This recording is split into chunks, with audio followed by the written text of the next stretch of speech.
Howdy, everybody. Welcome to Frame Trap. It's a special one. It's so special, in fact, that I don't think we have any time for pre-banter. We have a lot to talk about. There's a game that I've been really looking forward to, that Ian's been looking forward to, that Brandon Jones at the end there has been looking forward to. And so I want to get right into the show talking about it. And I actually want to start with you, Brandon, because as much as I've been looking forward to Red Dead Redemption 2, I feel like it's kind of been like that light at the end of the tunnel for you. Yeah. And sometimes I think when those things get here, it can be a little bit overwhelming. So if you could just talk about what the process was like getting here, how you actually appreciated it, how you feel now that everybody else has access to it. What has the Red Dead Redemption 2 ride been like? This has been a hard game within Easy Allies because I try to bring up small details. I'm like, this super tiny, random, innocuous side of the road thing happened that was cool, and it's just like, shut your mouth, Jones. I'm like, I can't talk about anything. And it's tough because this game is the sum of everything, it's of one all of these life of all of everything that happens in the game. I think there's a lot of games where you really focus on one thing and a lot of things steps to the side, and it's hard for me to really say what moments have more relevance than other moments. There are story missions that I went on that paled in comparison to people I just bumped into, on the road, and there's things that came up later, threads that I didn't realize I was creating that had more of an impact than a Telltale game. Because I made this comparison to somebody where I'm like, I love the Telltale, setup, but a lot of times when I plant a seed for something, not only does the game specifically tell me that I did, but I can kind of tell what's going to happen. Right. I let that guy go off by himself. He's going to die. Yeah. Or just something's going to come back for that. So I'm kind of waiting. It's in the back of my head the whole time. And just things just come out of nowhere. Things just and not only just cougar, but I didn't realize I was going to meet that person again. I didn't realize that that necessarily I was going to ruin their life, or we're going to get married, but even just little tiny recognitions, I remember you. Yeah. That just permeates everything. And so what I was talking to Ian about a little bit before we started shooting was, it's a slow start. It is. And I think you said something to that effect when you showed up. You're just kind of like, okay. Yeah. And I think even 8 or 9 hours into it, I was like, where are we going with this? There's just a lot going on, and I didn't feel this huge pull. But I think in comparison, you have the joke that we always make with Zelda, where it's she needs to be rescued, and you're fishing. What's going on? And so it's kind of this. You keep having to wonder, and a lot of times in Rockstar games, because there's so much stuff to do, would Franklin do this? Would Michael do this? Would Trevor do this? And I think more than any Rockstar game I've ever played, I rarely questioned that. I was really like, Arthur, why are you wasting your time? Yeah. Because there's just so much stuff set aside from the camp and set aside from your lifestyle and the story. And so much of the story is just getting out there, meeting people, seeing what opportunities are there, getting money, getting a buck and bringing it back to camp so people can eat, And so it's not that super exciting. It doesn't have that kind of action-packed opening. Especially just coming off of reviewing Spider-Man, which just starts at 11 immediately, just throws you into that game. And it's a slow burn, but it's a tasty stew. Yeah, I want to talk about that opening and just the general sensation. I think I've spent 4 or 5, somewhere around that mark with Red Dead Redemption 2. And I think it's always difficult when you're competing with your memories of something, because I hold Red Dead Redemption 1 in pretty high regard, but it is not a game I've gone back to since I just consumed it so ravenously when it first came out. And to me, that was the most investing a Rockstar world had ever been. I had enjoyed Grand Theft Auto games, enjoyed 3, Vice City, San Andreas, 4, 5, played all of them, enjoyed all of them. But Red Dead Redemption to me was something super special. And so I think going into this, being there at 9 p.m., being like, okay, let's go. And then 2 hours later being like, oh, this feels really restrictive. I can't do anything. I'm just kind of trudging along in exactly the way that it wants me to. And the controls, I think, definitely took a while to wrap my head around, slowing down the horse with the right bumper. I know you can customize the controls. I have not done that yet, but just tapping the button to move. And it was odd. It was kind of this initial rush of disappointment that slowly just kind of melted away as I got more access to the rest of the game. And I think the camp is really where it came to life for me, and just how you can interact with everybody. And it doesn't seem like there's any fast travel in the game. Is that true? There is fast travel on trains and stagecoaches. Okay. And you can upgrade the camp, and one of the things you can upgrade is to add fast travel to your tent. Okay. There's like a map that you can go to in the back of your tent to go from camp. You can never fast travel to camp. Because getting secret. to camp is always a little bit of a trial every time. There is a mission very early on where you are tracking a bear, and you get a decision at the end of it of whether or not you want to keep pursuing it. And I did, and that was really the moment where things clicked for me, because it was a domino effect where I got involved with the bear. I'm out in the middle of nowhere. I just keep wandering. I get wrapped up in another side quest. I go on and I hunt a deer, I think. And once the chains were kind of finally off a little bit and I could explore, it really hits you how alive this world feels. And that is such a game journalism thing to say that I feel like has no weight anymore, but I just don't know how else to describe it. Ian, Brandon mentioned that the start of the game was slow for you. Is there anything that stood out in a positive or negative way, or was there anything you were expecting from your experience with Red Dead 1? I mean, I think I would second everything that you said, like, because, I didn't go back to Red Dead 1 or anything, and I find myself wondering just, like, because what year did that come out, Red Dead 1? 2010. yeah. Yep. 2010, okay, so, 8 years ago. And Doesn't it? that's nuts. It doesn't feel that long ago. No, it doesn't. No. And yet, in some ways, it feels like it was a lifetime ago. But, like, I was playing the beginning of Red Dead 2, and I had to question myself because I was like, why am I not ravenously digesting this? Why am I not, like, losing my mind for this right now? Mm-hmm. And I was questioning, like, have I changed? Like, am I just not interested in this kind of experience anymore? Like, what's happening to me? And, I think my experience is similar to yours. Once the chains come off, that's a good way of putting it. Because the beginning of the game is basically on rails. I was saying to Brandon, it's like you're just following 8 guys on horses around for like 2 hours or something. I had a moment where I was doing a mission and I was on a horseback and still trying to wrap my head around the controls, and I ran into somebody and I flew off the horse. Right. And then I get back up and I kind of waddle over the horse, and then there was a delayed response and the game just goes, mission failed. I'm like, no. Like, just let me get back on the horse. We're just going into town. It'll be okay. I had a similar thing where I was on a mission where it was when you're on your way to the first camp, and I was driving a wagon, and the wagon wheel fell off. Is that supposed to happen? Yeah. Okay, good. Okay.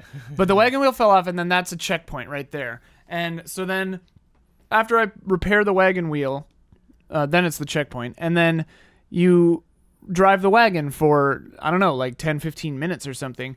And there's like an 8-minute chunk of dialogue. And toward the end of that amount of time, I kind of just like went off the path because I was sort of not paying that much attention, honestly. Yeah. Because I'm just holding X and forward, and it's like, and so I hit a rock, and the wagon breaks, and it says mission failed. The wagon became inoperable, and then it starts me back right after the wagon wheel had been fixed, right? Which is like 10 minutes ago, and I'm just like, oh my god, and like I'm a zealous protector of my time, I guess, and like.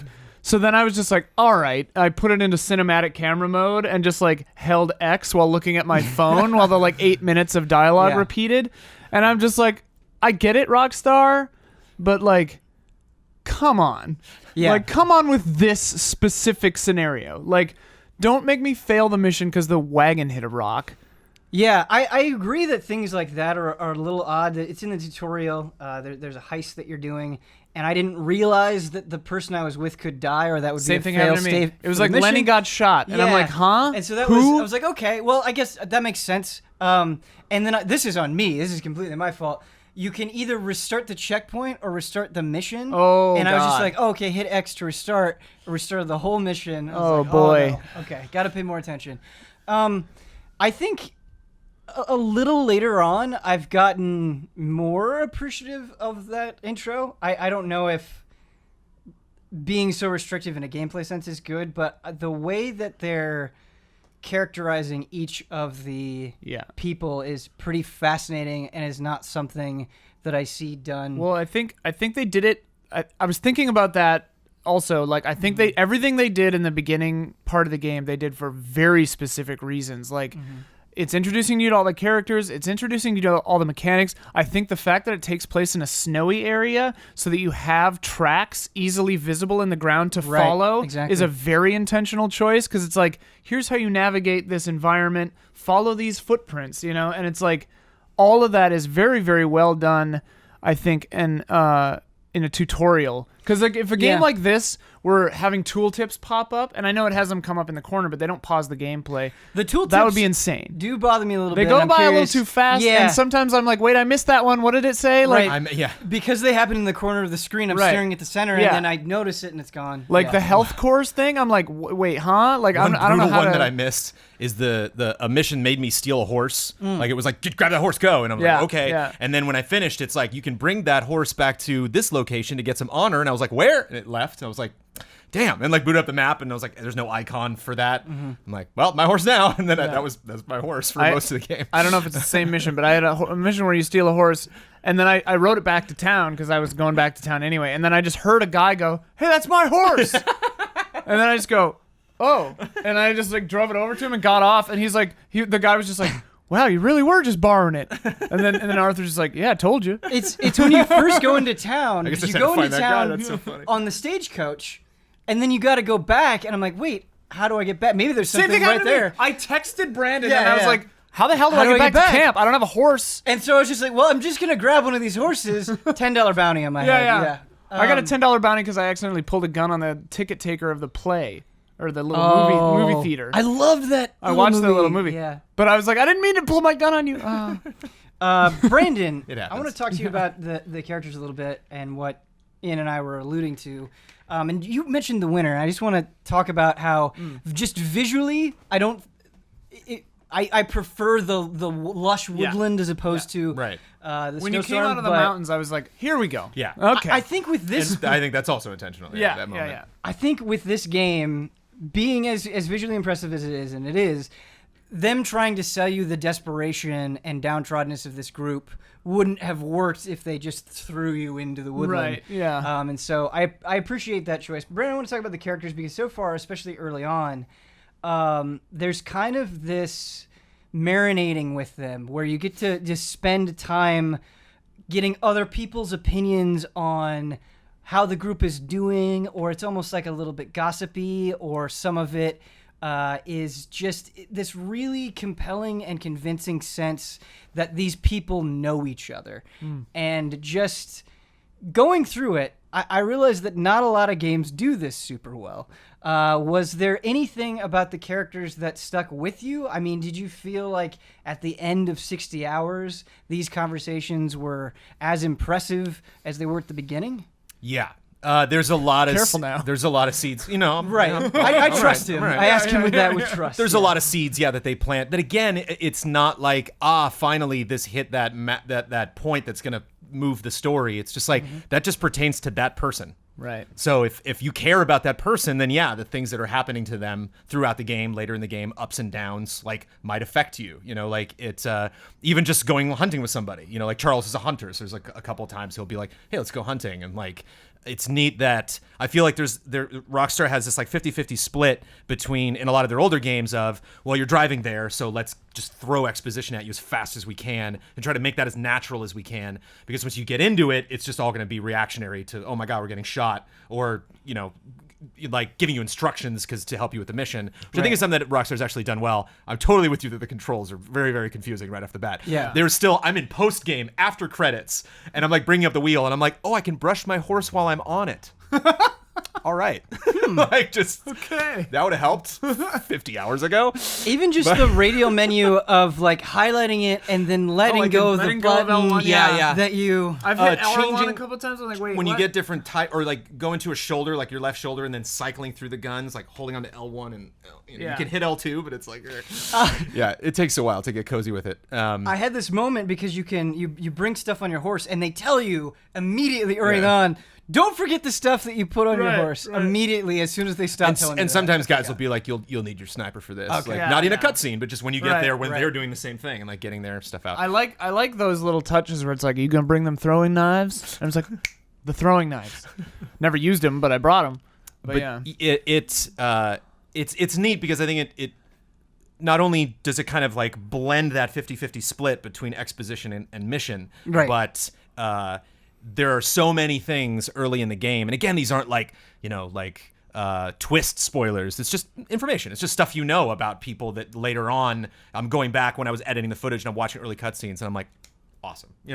Forgot that I was introduced to that already, and so it's neat that that you have a reverence, you have a connection to characters just because they're there. But at the same time, a lot of people are like, what if I don't care? It's like, then just screw everybody in camp. Then literally just do story missions, Right. But like, man, when you, even on the mini map, when you see that little white edge start to appear and you're like, oh, there's a stranger, and you look and it's just like deep in the forest somewhere. It's like, I can't, it's so tempting every time. Like there were only like 6 or 7 people I just let go. I was like, I don't have time, dude. Sorry. Yeah.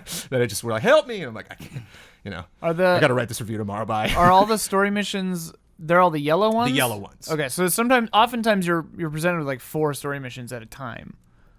And the map mission's great. The GTA 5 had something like that, but it was just so huge. But if you hit square when you're looking at the map, it brings up like a quick list. And the missions are always at the top. And it's just a great way to Did not know that. That's quick, cool. so you don't have to like scan around the map looking Yeah, for stuff. yeah, You yeah. can just boop, boop, boop, down to that. Because there have Hit definitely X been to times mark it. already where I'm just like, where the hell is this thing? Oh, it's way down there. What? Because if you're like me, like I'm getting all the other stuff out of the way first before I'm doing anything in the mission, the story.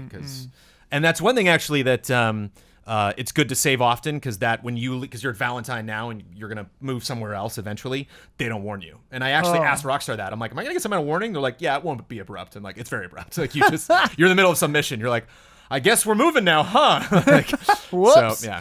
So it's just good to take your time. That's what I've been telling, say in the review, I've been telling everybody just like soak in this game. Yeah, Because absolutely. I had to rush through it. And at the end, I'm like, there's a lot of stuff I had to say goodbye to. I had a worried moment where I was like, whoa, did I just like massively cut off like part of this game? Because the law followed me back to camp.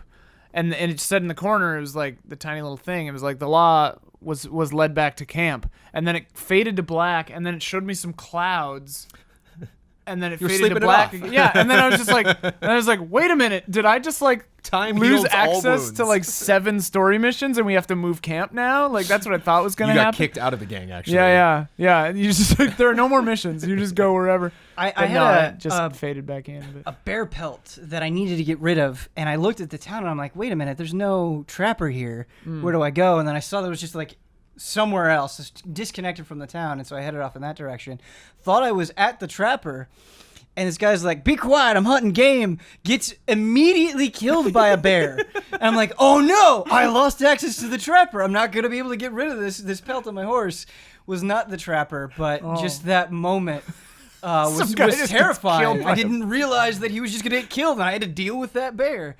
And there are other things that I think really do a great job of enforcing the themes that the game is presenting of being with this group of people and surviving with them and how much you trust them. And I think just the donating to camp Yeah. is wonderfully ambiguous. Because I'm like, how bad are things going to get? Like, am I going to feel good about this? What's Yeah. the reward here? Yeah, I was like dropping a gold watch in there. I'm like, hope this Yeah. helps. Like, I don't Yeah. know. The money, I didn't 100% understand that, but the money that's in camp, when you spend on improvements, takes it from that first, and then your wallet second. Oh. So How do you improve camp? Maybe that isn't introduced to me yet. it might not be introduced. Yeah, it'll be the book next to that that thing. Oh, okay. Gotcha. So that's basically what that is. And I think I don't know, but I think the more money that's in there, the more other people will donate, and like the better camp is, the more people will like be more into the gang, and so they're more Sure. willing to donate. But I love the ledger, and you can just see like what everybody. Oh, really? Like eventually, when you get That's that, you can. funny. The first page will be like gold watch, and you're just like, Yeah. oh, like thanks. Oh, that's you that know? thing I did. Karen, good job, Karen. Yeah. Oh, yeah. Like, I had a fear, and I feel like this always comes up when you talk about prequels, but I had a fear starting the game that Red Dead Redemption 1 talks about how there's no place for outlaws anymore. And I feel like Red Dead Redemption 2 uses very similar language. And I was like, are we just going to be packaging the same themes in a different way? Is me knowing what happens at the end of this going to impact my enjoyment? Did you feel like that was ever an issue for you, or do you think this game has its own message? If you played Red Dead, you're in good shape. Okay. You will, yeah. This game will reward you in many, many ways. Okay. Yeah. It against what we were talking about with like that drive, where it's just like I don't, I want the gang to be okay, but like I'm not going after Bill Williamson. I'm not. I'm trying to think of GTA 5, like the villains they set up right away. Like compared to other Rockstar games, like there's really not that clear road, and then everything else is to the side of that. So yeah, that didn't really. There's a super cool. Slow it down or bother it. My first payoff of that. This is tutorial mission, spoiler, but like, we go out to find a guy out in the snow, and up to that point they'd just been calling him John, and I was like, okay, we're just gonna go find some guy, whatever, and then. You have the option to L2 and then say certain things. Right. And it says L2, call out. And I was like, okay, L2, call out. And Arthur just goes, Marston. Yeah. And I'm like, oh, John. I was like, oh, dang. The call out's fun because when you get bounties, you'll walk into an environment and be like, I don't know where this guy is. Right. It's giving me a big wide area, and you can call out their name, and he'll call out each individual bounty's name. Wow. It's like, Rebecca, where are you at? Like they put a lot of detail, like obviously. Crazy. More than any It's, game like, I've ever insane. played by such a wide margin. Yeah. And it's the kind of thing where like I finished the game and I'm like, how'd they do it? And then it's like, we all know how they did it, I guess. Like, Right. it's like Insane overtime and many years no of work. weird, crazy tech they discovered. There's no loophole. Like this is just, Time. hours and hours and hours, money. Like just attention, detail past detail past detail. It's I funny. I can hear them chuckling when somebody like has one of these ideas where they're like, "Ooh, what if? Yeah. What if we do this?" Or Sure, like, tack on keeps- another month. Yeah, keeps popping up. I do because of that though. It makes me. It's like an unfair thing, but it's like because of the amount of detail everywhere else, it makes any tiny minuscule problem like a sure. beacon in the night. Like when yeah. when I tied up my horse, I wasn't sure the first time I did it if I had tied up my horse, so I checked, assuming that I would be able to see the line going to the post, and you can't. But Sometimes the horse you is can. like, It's okay. weird. Yeah, if it's too far away from it, he'll just do the Okay, motion. but and then that's it. the horse was like standing there like it was tied up, and I was like, Yeah. I guess it's tied up. It's a bummer I can't see that, but I was by Dutch's tent, and he just completely walked through me, like just walked through my character model. And Arthur goes, "Sorry about that, Dutch." And I was like, "This makes it okay. I'm way okay with this." Sorry about getting ectoplasm on you, Dutch. Yeah. You- I had Hosea froze one time in camp. He was just like grinding something. Just, like, it was like awakening. So it's like, Hosea, like, come back to me, Hosea. That said, though, I was thinking about like The Witcher 3 when that game came out, and I played it on PlayStation 4 standard, and like the insane number of bugs I encountered, like whole cutscenes where like you could hear a bunch of crazy, like a griffin attacks a horse, and I just heard it all because the game was frozen, and I was like, what is happening? And like I haven't had any technical problems yet. I had 3 glitches. That one, and then 2 horses spawned on top of each other. Right. But one of those was hilarious. I had a clip, actually. I'm really tempted to just put it up on Twitter. Because I came up on a should. wagon, and the horse was in the wagon horses. So like I had 2 horses in front, and there was a horse, like, Right. cutting them in between. And a guy was on it. And they're all just kind of standing there. And I was just like, this is going to be fun. So I just stopped. And then finally, I think I like moved forward. And then the wagon rode the guy over. The guy like fell off his horse. And then like got off his horse and had a friend. And he and the friend were like, excuse me. And they were like following the wagon as it just went. Like, and they just kept on following him. Left his horse. I like searched the saddlebags and like left. Like, okay. But I mean, like that I haven't had any glitches, and that you only encountered 3 in a game of this type and of this size is like miraculous. Yeah. I want to go back to the detail because I feel like there were 2 things that really just struck a huge chord with me on both a very small level and a large level. I want to talk about the skinning of the animals. Brandon mentioned that it was brutal, and so I knew that going in, and obviously you skin animals in Red Dead Redemption 1 as well, but you're hunting rabbits, and I go over and I pick up the rabbit, and he just... Right in the butthole. He just rips off that skin all at once, and the animation is so horrifying and so believable that I just sat there like stunned because you like, in games you pick up a lot of stuff. I was just going to get my stuff from the thing that I killed, and it ended up being like not a traumatic experience is sensationalizing it, but it Gruesome, was though. yeah. I had pause. That tug never gets old. That initial just... Yeah, it's just exactly like that. I just like a sock. When the like chef hung up the first deer that I brought in, and it was just splayed against the wall, and I was like, "Whoa, okay." But I think that detail, Yeah. not necessarily trying to glorify it. I think the sense that I want to convey is the whole thing. All of the details they're doing made it feel like hunting. It didn't feel like video game resource gathering. Yeah. Mm-hmm. And I think that not just with hunting, I think there's a ton of things in this game where when you're doing them, that level of commitment creates this immersion that you kind of forget that you're playing a video game. And I would notice that it would affect how I move. Like, this feels so much like I'm hunting something that I want to move slowly. Right. I want to be careful. And I think, and I'm sympathetic to people that just don't feel that way. Yeah. I my brain preloaded the words "don't get it," and then I retracted that because it's like, I think for some people, like, they're not going to understand, and a lot of people talked about that, where it's like, you got to clean your guns, you got to feed your horse, Right. like just a lot of things that they're like, what? Like, Wait, I you have mentioned to on feed Twitter, your I was horse? like, yeah. What is my horse gonna die?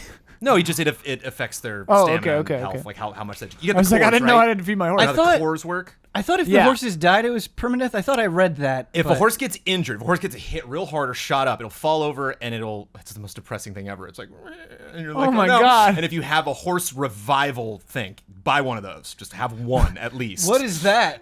It just like, whoa, it'll wake it back I up, and picked it'll something be up called it'll be horse pissed medicine and, one time. Is that that just gives it more health? Oh, okay. It's like, I think it's called horse reviver or horse revival, and that'll write bring your that horse down. back to life, and then like you want to. Like Phoenix give it a little down treat from bringing it for a back. horse. But one time my horse got hit and I was like near a town. It was just like, I'll be right back.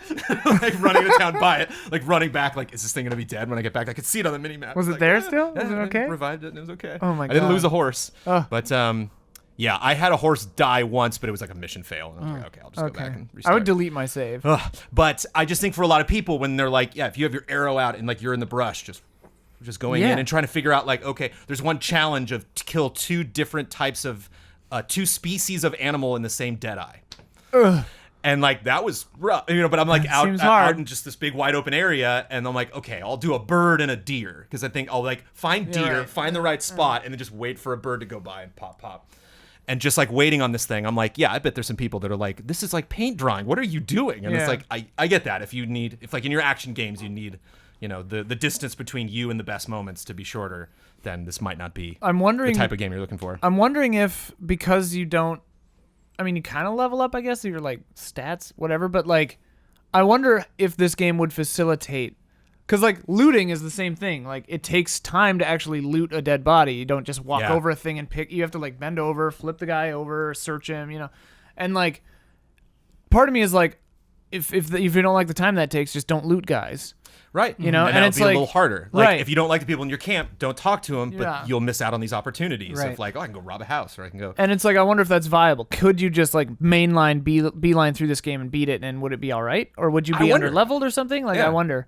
I wonder if that's like a bad way to play it, or if the game Yeah. kind of, I think turns some things on that you wouldn't Right. get otherwise, or I don't know. I haven't tried playing without the minimap because it seems like it would be impossibly challenging. What I you're never turned saying that off, about like paying attention to stuff or ignoring stuff, I think works, or at least it seems like it works so far because of the way Arthur is written, where the type of person that he is and the character that he's presenting, I could see him doing any number of things. Right.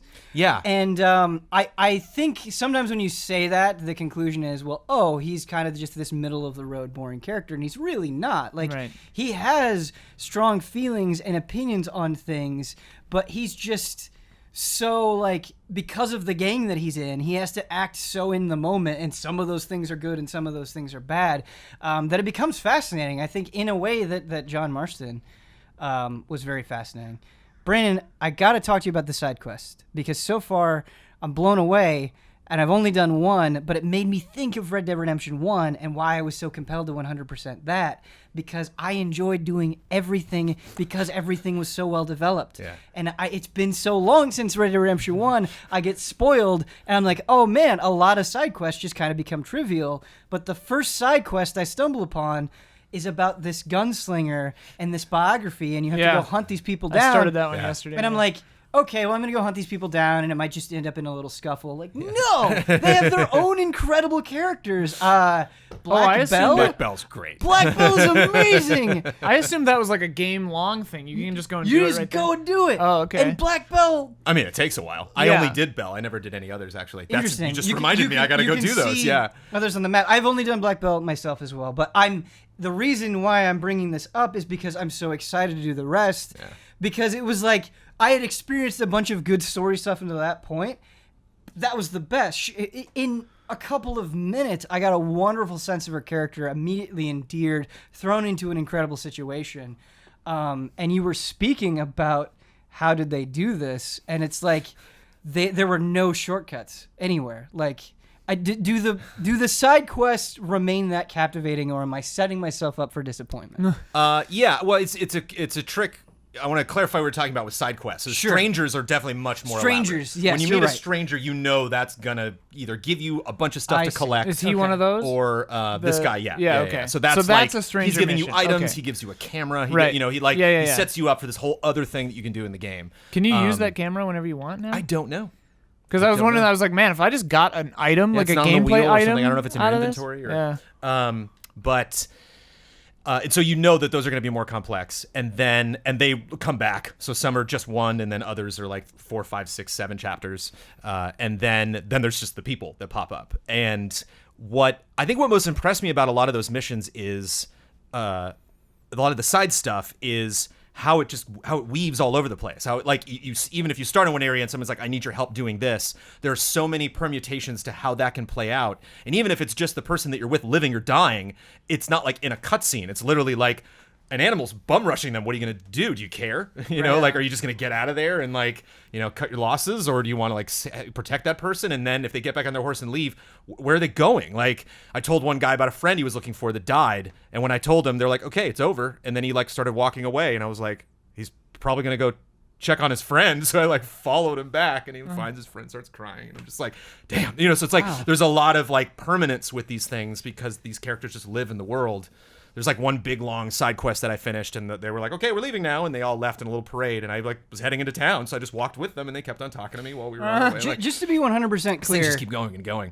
and I'm pretty sure this is exactly what you were suggesting, but just to be 100% clear, the strangers that we're talking about are the Question things marks. that are yes. Yeah. When you are referring to these side quests, you're kind of referring to the things that happen just sporadically as you're exploring. Yeah, Okay. the white dots. Okay. Yeah. The With stuff a with people's question name mark on on it, where you can see Right. again in that if you hit square on the map, it'll bring those up as well. I'm actually amazed that you could follow that guy all the way back and just witness that reaction. Over the course of, I don't know how many hours you put into this, but dozens of hours, does that stuff lose its magic eventually? No. Because I feel like in I- Red Dead 1 it did a No. little bit. Yeah. And I was telling Ian, one of the things that made me sad was there are areas in Red Dead that just dry out. Like you can go back to that town and it still functions. There's still a merchant there, but like there's nobody there. And like I went back just recently to the mountains of the beginning of the game, and just like all sorts of stuff popped up. So like and I feel bad because I can. If I hadn't played the game and I was watching this podcast and I heard me say that, I'd be like, okay, like, all right, like, but it's this game's magic that it's so hard to walk past somebody when they're like, hey, somebody on the side of the road's like, hey, I want to tell you something. It's like, oh God, where's this gonna go? Like, there's one guy in a big city who I have yet to talk to because he's like, I got some news for you. And I'm like, I want to talk to you. Like, leave me alone, man. Like, what's going But he's on? still there. He keeps like, egging me on every time I go by him. I had an experience with somebody that needed a ride. And I was like, okay, yeah, I'll give you a ride. And they tried to steal my horse. Again, see, that like it's a very simple premise. It's like Right. you see somebody on the side of the road, you'll find a lot of people like, my horse died, I need to get back into town. But like where it goes from there is like, there's so many different, permutations of that. Even if nothing happened, that itself is its own version, I had this thought, though, is everyone going to be a jerk? Right. Or are there... I mean, does the game play into that? Did you feel yourself being like, okay, well, I have to question my own approach to dealing with these well, people? like looting a corpse that you had no involvement in the death of. Right. Feels a little gross. Sure. You see some guy get killed, and then the people who killed him run off, and you're like, well, that's a pocket watch, Yeah, might as Just well. stop and It is take this interesting poor that dead man's belongings. even already in the game, like the different choices, like I talked about returning that guy's horse, like things that are not like dialogue choices, but are actual actions that you can do, have had demonstrable changes, or like not changes yet, but like results. Like that guy just being like, "Oh, you were just I didn't expect you to bring that back." And like even that little thing is just kind of a cool. And they're little things. Yeah. Like these aren't big, huge moments, They all but add there's up. enough permutation there that when you get the 150th one, it's like, damn. Like, Yeah. They just keep coming and coming. And I think the game knows, like, you're going to keep, even after the quote unquote story's over, you're going to keep going. Even after the credits, you're going to keep going. And like, we know, and we want to keep throwing stuff at you and keep surprising you. Right. And there are just so many people even in this first little town. I really am impressed. It feels like an actual town. And like at night there are fewer people, and during the day there are way more. And in the morning you can see people like waking up and not waking up, but like dudes like bringing supplies over there like in the morning because they would. You're bringing some girls into town, and they start singing, and Right. then they mess up the song at the end, and you're like, what an amazing touch that is. Also, this is some raunchy Yeah, lyrics. it was. I was like, wow, ladies, okay, great. Yeah, not for the kids, this game. Yeah, Right. no. Ian, how do you feel about the shooting? I'm bad at it. Is that a feeling? What makes you feel that you're bad at it? Well, I don't know. The auto aim is so intense. Yeah, it is. It is pretty intense. But I agree. I almost feel like, for me anyway, I probably wouldn't hit a guy if it wasn't. It's weird though, because I'm good at shooting enemies in Destiny. Like I'm good at that. I can headshot with a scout rifle like everything. But in this game, I'm like shooting the ground next to a guy. I like led a guy the whole time he was running, and I was like, why can't I hit you? So it's weird. I think it's just gonna take more getting used to. Sure. Honestly, it feels like less intuitive though than a shooter. Maybe I just thought of this right now, because there is like that first person kind of almost camera. I have not done the first person yet. I need to do it. Yeah. Well, you just click the thing twice and it goes in or wwhatever. And I wonder if shooting in that would be easier. Probably not. Yeah. what I like to do, I rarely do pistols. I pretty much always have that rifle out. Yeah. What I like to do is the lock on, turn on Deadeye, headshot, let go out of Deadeye, then lock on another guy, click Deadeye again. Okay. So you're just only in Deadeye from the moment it takes you to go from midsection to his head. Yeah. But And you need to drink tonics to get Deadeye back? you know what you get Deadeye from, which is bizarre. Not Deadeye like, it doesn't fill your meter up, but it levels it up, is skinning stuff. What? Yeah. All right. Didn't notice that until you Okay, can see it. You can Rockstar. see a little eyeball and like boop, +1. Interesting. So that's like they're encouraging you to hunt, and I guess it makes sense. Like the more you're 'Cause you like need to actually Deadeye like to hunting hunt, animals yeah. and training outside of just shooting people. I'm But, just my goal right now is to just build or get a really dank sniper rifle. Like I put a scope on my carbine repeater, and you just told me how to do it because Yeah. I was in a shootout. Down and I was on like, the D-pad how when do I you're look at aiming. my scope? How do I And I was getting shot at. I'm like, how do I look at my And you can scope? even, when you get the sniper rifles, there's a small, medium, and large scope, so you can like choose if you're like, I don't really do lots of long distance stuff, or only long I'll distance. use this gun for long distance and this gun for short Yeah. distance. Or, Did playing through Red Dead Redemption 2 give you any more concrete thoughts about how you feel about Red Dead Online or what you want out of that? Man, one of my biggest curiosities was how it was going to integrate into the campaign itself, because in GTA Online, they were like, this takes place months before GTA 5, so it's kind of like right before GTA 5. We're kind of frozen in that time. Okay. And when you started out, you like meet a couple characters, and they in the early cutscenes when GTA Online first came out, they kind of allude to like where it is, and you meet like some Franklin's friends and his friend who I can't remember, Lamar I think his name is, and then they just kind of drop that, and now it's just like, we're all dressed as Santa Claus, whatever, so like it doesn't really have that feeling of like, no, you're meeting these people and kind of getting a little more information about what they were up to and what the life was like before it went into that story. And because story is so important in this game, I'm wondering if they're even going to care, if they're going to be like, Right. no, clearly this is just a playground and we're all just being Yeah, I wonder how goofballs. But it's goofy like, they're gonna go. how does the law work? Because one of my favorite memories of GTA Online was I had 5 stars and I got in a helicopter, and another guy had 5 stars and was trying to lose the cops, and I just followed him in the helicopter. So wherever this guy went, there were just cops constantly, it's like, haha. And what a weird way to troll somebody, like in an online mode. And so like I wonder, like, can you be the law? Can I like be a sheriff Whoa. and actually like go stop people from... I hope you have to apply. Like you have to go You to gotta a keep your sheriff. morale up to a certain point Yeah, or something. you have to have high enough honor first of all, and then you have to go in there. Or you gotta bribe people if you're bad. yeah, you know, can be a like- bad cop too. Yeah, But sure. like people have like modded that into GTA where people are like, I'm just cops and I go around stopping crimes and stuff. So like I wonder if there's gonna be that good guy, bad guy. If morality is gonna play into it, and how much the randomness of the world plays into it, and just NPCs in general. Like how many people are gonna be walking around this world? Because this world looks good. It does. Man, I'm gonna get shot so fast by humans. Like I'm not gonna be able to compete. Yeah, well, that's the thing is I'm so excited about it, and like I'm terrible at GTA Online. Yeah. Any of the shooting modes, like Oh, I die over. real quick. But yeah, who knows? And it's weird because we got that trailer before GTA 5, and we have nothing. Like we know very little. Do we have a And, date? Beginning of November. Oh, Yeah. beginning of November. Yeah, it was a week or like 8 or 9 days after GTA 5. Oh, So it'll be. I soon. thought we'd have to wait for like a while.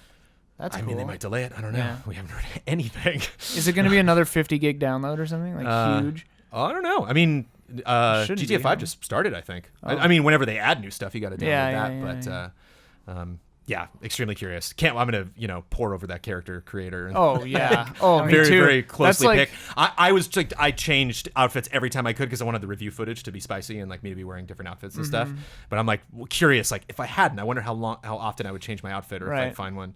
When I stopped capturing in the end, I was like, yeah, you look great. I'll keep this guy. Man, I don't have this happen a lot, but getting to the Trapper and seeing just like some of the goofy hats that you could make Arthur wear, I was like, no, Arthur wouldn't do this. My Arthur wouldn't do this. That's what I was going to say. Is Yeah. like, what kind of, like, I looked at a bowler and I'm like, would Arthur wear that? Yeah. He would feel silly in this hat. No, yeah. And so I didn't buy it. Near the end of the game, I grew a mighty mustache. Oh my And God. it totally changed his style. You can do different styles of facial hair?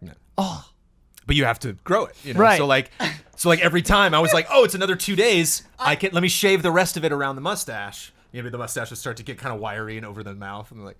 I so feel like good. I've seen this exact response from Brandon like 2 or 3 times. I don't know if I can name the specific instances, but it's been one ally being like, you can do that, and Brandon being like, yeah. Brennan takes like an ownership of good Oh yeah. news. Oh yeah. Yeah, you can do that. Yeah. That's just gonna be me on Twitter for the next week. People will be like, you could do that. Like, yeah. Yeah. Just get a gif of yourself Oh, and just man. reply with it. I honestly think this could be a one game. Yeah, we could talk about this Yeah. forever. Well, I feel bad for online as well because I really want to Yeah. get and pay attention if you're watching this and you do not come to Patreon. Whenever that trailer comes out for online, I'm going to put up a post being like, all right, who's in? And like we're playing on PS4, but like I want to get it, get our crew together, get the posse together, and like I know. The majority of those players are going to be way better than me. Oh, yeah, They're going to be like, oh, Jones is with us. Like, come on, Jones. I Get feel some like that headshots, should be. man. Come on. Wait, Like, are you on sorry. Xbox? I'm on Xbox right now. We can't play together. I'll get the push. Of course you will. Yeah, how much does progress carry over and like from the camp? It's like totally separate. Oh. Right. I don't Money know. and stuff, It's like- just they did the Digital Foundry article. I'm like, well, I have a 1X. I don't use it as often as I Right. should. Yeah. So I'm gonna use it. So I got it on Xbox. Omar It's got been his. great. Omar got his on his one. Well, I guess it was doesn't have a 1X, but like he had never used it, so like his TV was like it like asked him a question when he turned it on. It's like, is this a 4K device? And he's like, no, not really. But I was like, wow, you've never used your Xbox before. Yeah, I don't know. I just decided to get it on Xbox, and it looks gorgeous, and I'm having a good time. I bet it does. So, Hmm. yeah. What if I know we're trying to move on, but No, what it's if okay. what if your online character or other people's online characters show up as NPCs in the town that you left your character in on online? That would be so cool. Anyway. And they have like personality types, so that the NPC is doing things that it thinks you might be doing. Like, oh my God, the future. Drive-tars, think this- actor-tars. Actor tars. I think this should be said because sometimes I'm worried that it's not as clear as it could be. I have nothing against the Xbox. It's just Oh, no. most None of people us do. play on PlayStation, and they're going to be playing Red Dead Online Right. on PlayStation. Right. So Yeah. I didn't know which one to choose. Yeah, I think we've developed something of a reputation of being like PlayStation fanboys, and it's like definitely I have. just Not- like that controller. yeah, No. I do prefer that controller personally. I know a lot of people don't, but like I don't know. It's just I've always had PlayStation. Yeah, I've I no don't care problem one way or the other. I don't know. being upfront about it. I play probably the majority of my games at this point on the PlayStation, but I have nothing against a good game is a good game, Right. And I know that's just like Xbox just doesn't have any. such a nice politically neutral thing to say, but I've always felt that way every generation for years. I just don't. Man. I don't give a shit. Just give me good games. I really have no interest in. Will they bickering understand about that it. was a joke? I'm or just not? looking out for you, man. Oh, I know. No, we've already lost. Yeah. The fight is over. I like to pick at them, give them some bait. Yeah, they don't. Hater bait. Yeah. Yeah. Ian, I've actually got a lot of people. You haven't been on the show in forever, and people have been really bummed about that. Really? Yes, I've seen multiple comments along those lines. Thanks, And one of the reasons they want you on Frame Trap is because you always bring some cool, unique game to the show. And I was talking to you about this game, and I was like, "Hey, you should check it out." And then you Halo. went and you played the Halo. You guys might not have the heard original of it. Combat Oh, Evolved. yeah, Played the Combat whole Evolved. thing. Combat has evolved.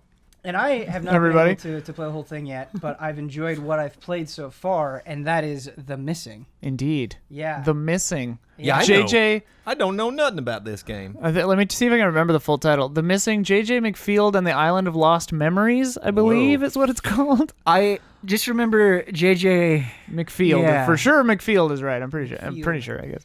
But yeah, it's great. It's a sweary 65 game. It's super bizarre. It's real weird. Which is the thing that everybody says about sweary, but It was so cute. He actually responded on Twitter because someone tweeted at me about the game, and I was like, I know, I'm playing it, I love it. And then he tweeted back. He was like, "Thank you for playing," and I was like, "Ah." yeah, he seems like such a genuine, humble dude. But for those who aren't familiar, beyond it being made by sweary and beyond it being weird, what is this game about, and why should people care about it? It's difficult. It is a difficult question. Well, I don't want to say too much because some of the most beautiful things about this game. Mm-hmm.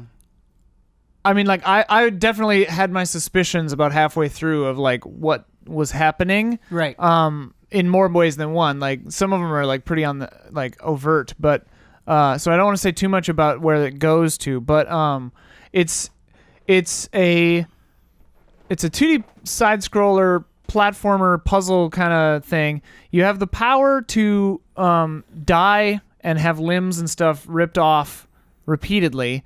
You do so many terrible things to yourself. Yeah, but you do it intentionally. And like I remember when you were telling me about the game originally, like there's an early puzzle where there's a fulcrum and you have to like hit this barbed wire fence so that your arms and legs fly off so that you can then put them on the other end of the fulcrum so that it doesn't fall when your limbless torso like crawls through the gap on the other side of the thing because you're lighter now than your legs, and stuff like that. Like a brief disclaimer, like this game has some deeply frustrating moments and a little bit of jank, but it's just one of those games. And like I am the kind of person where like I will drop a game like a hot rock, like if it displeases me, I will leave it behind forever. Like when that wagon thing happened on Red Dead, I had to take a second and be like, you The rock is heating up. I know. I'm like, you can't drop Red Dead Redemption 2. I was like, all right, just eat a rice cake and pull yourself together. But like The Missing is the kind of game where like there are definitely moments that were so frustrating or irritating that I would have dropped it, except there's just some kind of inexplicable magic about this game that I'm like still thinking about it. I like started it over. The way that I ultimately feel about Deadly Premonition, which is another game that he worked on, is there are so many moments going through that game where I felt like I wanted to say out loud, I can't believe this is happening. Yeah. And The Missing is very much like that. Just even after the intro, I think especially, things just kind of happen in an order where I can't believe that it's happening. But unlike Deadly Premonition, where I think most of that came from the story and what the characters were saying, that's also happening with the gameplay. I feel like mutilating yourself and using injury to solve puzzles is not this heavily tutorialized thing. Right. You just kind of have to figure it go out. along, accidentally run into a bed of spikes, your body's parts fly off and you're like, okay, I need to deal with this. Yeah. Or there's a puzzle early on with a wrecking ball that creates a pretty fantastic moment where what you think is going to happen doesn't necessarily line up with reality. And I think that's what's so remarkable about this game is going through those moments and seeing how creative they get with this super weird idea. And to me, the thing that elevates it to like just timeless. I love this game, and there's the subject matter that this game is dealing with could so easily be mishandled, and done without, like, even if it was done right, you could do it with kid gloves or insensitivity, or a lack of insight that I think would make it ring false. And the way this game handles everything, and then even when you realize that things you've been doing all along are like standing in for other things and stuff like that, and it all just comes together at the end to be this like really amazingly put together package with such a strong and powerful message.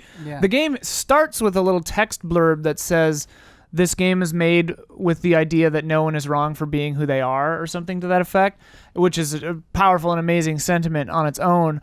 But then when you're playing through this whole game and it's so brutal and gruesome and challenging and difficult, but then told with this weird, I mean, there's obviously like an irreverent kind of humor and like teen, like early college age, like texting lingo. I want to talk about that a little bit because anytime a video game attempts that kind of communication, especially through like text message, I get worried that it feels like the language is going to be forced, or that like it's trying to understand something that it totally doesn't understand. And so far I've been pretty amazed at how it handle these people that you don't really know texting you on your phone in the middle of this crazy situation, and how different all of the conversations are. I loved it. And like the cool thing about it is as you go along and you start realizing things, even the tone of different interactions, and like the reactions that people have to each other and the reactions your character has to other people, they're so thoughtfully done. Everything is done with such purpose and intent in this game that it's kind of incredible. I mean, like, it's clear that they didn't have all the money in the world to make this game, and like the movement speed could be a little higher, and like this and that could be a little more tight, you know, with the controls. But at the end of the day, it like just doesn't matter because everything else is so incredibly well done and so special and weird that it's incredible. Also, after you beat the game, you unlock a movement speed enhancer that you just move faster. And I was like, oh, okay, I'll play this through again. Also, your collectibles that you're finding are just donuts. Yeah, because your main character loves Sleepy Donuts. Yeah. Which is the brand name of I love it. I want like a Sleepy Donut t-shirt. But what you said, Ian, I think, just to emphasize it, I think is completely true, and again is exactly how I felt about Deadly Premonition, where both, yes, there are rough edges. They're super obvious, and they will hit you smack in the face, but it doesn't matter because it's worth going through. And not only is it worth going through, it's not just weird for weirdness' sake. Right. And I think sometimes when you have creators like Swery who are a little bit out there and a little bit different from what everybody's doing, that's kind of like the narrative that's easy to jump onto. Sure. Where it's like, oh man, they're so crazy, you got to see what they're doing. And on some level, that's completely true. Yeah. Like, there is novelty in just kind of being weird. It's clear he loves Twin Peaks. Right. Like, it's very, very clear. Yes, it is. Yeah. Yes, that's okay.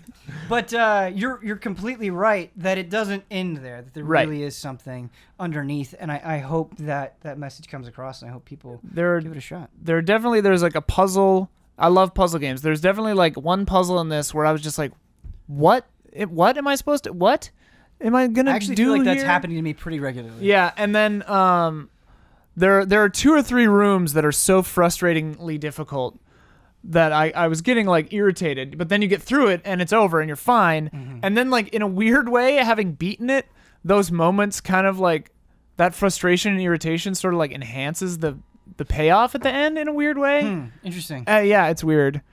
But yeah, I love that game. Sorry, my phone's ringing. I was going to tell it to shut up. No, that's fine. You made me think of Inside, because there are definitely a couple of parts in Inside where I got stuck or just had to do them several times. But the ending and the story and the payoff, you just don't care at the end. To split it away from Inside though, like Inside, you could tell they spent a lot of time on that game, Right. And like that game has some of the best animations I've ever seen. And The Missing, like it seems like I know they're working on another project at the same time, the same studio, and I think it was a fairly small team. And again, I don't think they had a huge budget, but this makes it more endearing, kind of. I don't know. God, I love The Missing. Yeah. Play The Missing. Play The Missing.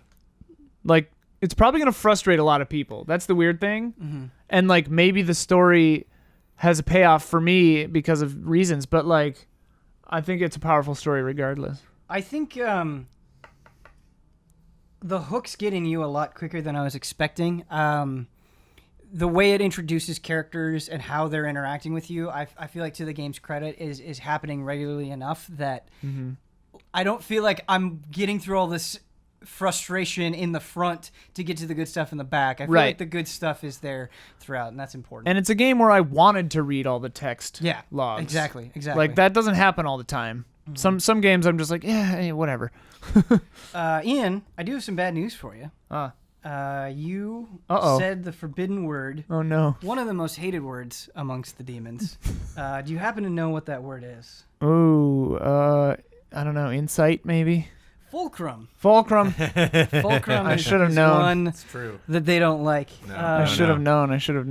What we're going to do, we've tried to mix up this section a little bit, have this, like, mini discussions about things like bonus hotakes, that sort of stuff. But I think what we're going to do this time, after we talk about our wonderful sponsors, is we're going to play another game. And what I've decided on for this game is we're going to be pitting greats against each other in the sense that I have picked the Metacritic scores for two generally beloved games, and you have to tell me which one ultimately has the higher Metacritic score. Okay. Sure. Yeah. But before we do that, it is time to talk about our wonderful sponsors. Our first sponsor is Greg, TheDarkKnight Kettering, which is super fun to say, and thank you, Greg. Next, we have Dale's Son. After Dale's Son, we have Xotig. Following Xotig, we have JoJo's Dent Co. Next up, we have Ohyescoolgreat. Great names. These are all That's great very names. good name. Yeah. That's a cool drink of water in the vast desert that is the podcast producers list that I have to read every month. When I get to Ohyescoolgreat, it's like, I can inject a little personality into this one. You just, I feel like you have to have some kind of read on it. Oh, yeah, You can't just be like, Ohyescoolgreat. It just doesn't work. Even that is a read. After Ohyescoolgreat, we have Blue. Love Blue. Next up, we have Alex AI, who is adamant, and I really respect this. Every single episode, he's recommending a new strategy role-playing game. Whoa. This week, he says, looking for a long-lost PS1 SRPG gem? Yes. Look up Vandal Hearts, enjoy the class system, and support the allies. Nice. Vandal Heart's very good. I have a memory that... is it from Vandal Hearts? I think it might be from Vandal Hearts.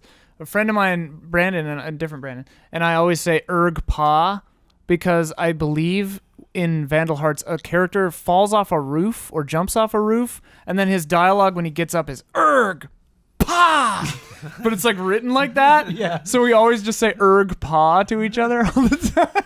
I think it was good. Vandal Hearts. It might have been something similar to Vandal Hearts. And do you love classic fairy tales? I sure do. Then you'll love Tale Time Classics, which retells some of the best fairy tales ever told with a little bit of modern-day skepticism. The final episode is Rumpelstiltskin, a name known for being a name you would never know.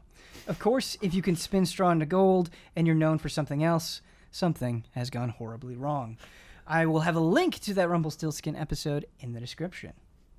And finally, we have our mega sponsor. Our mega sponsor is Jigarbov Productions. This week, Jigarbov went back to Just Shapes and Beats. He says, what a game. I expected a campy rhythm game, and what I got was a kick-ass bullet hell with one of the best soundtracks and extremely creative story mode. It gets 5 jig points out of 5. Yeah! I also tried Ghost 1.0, a little Metroidvania by the creator of Unepic. It hasn't really grabbed me yet, but there's still time. You can find Jigarbov Productions on www.jigarbov.net and on Twitter @Jigarbov. Those links will be in the description.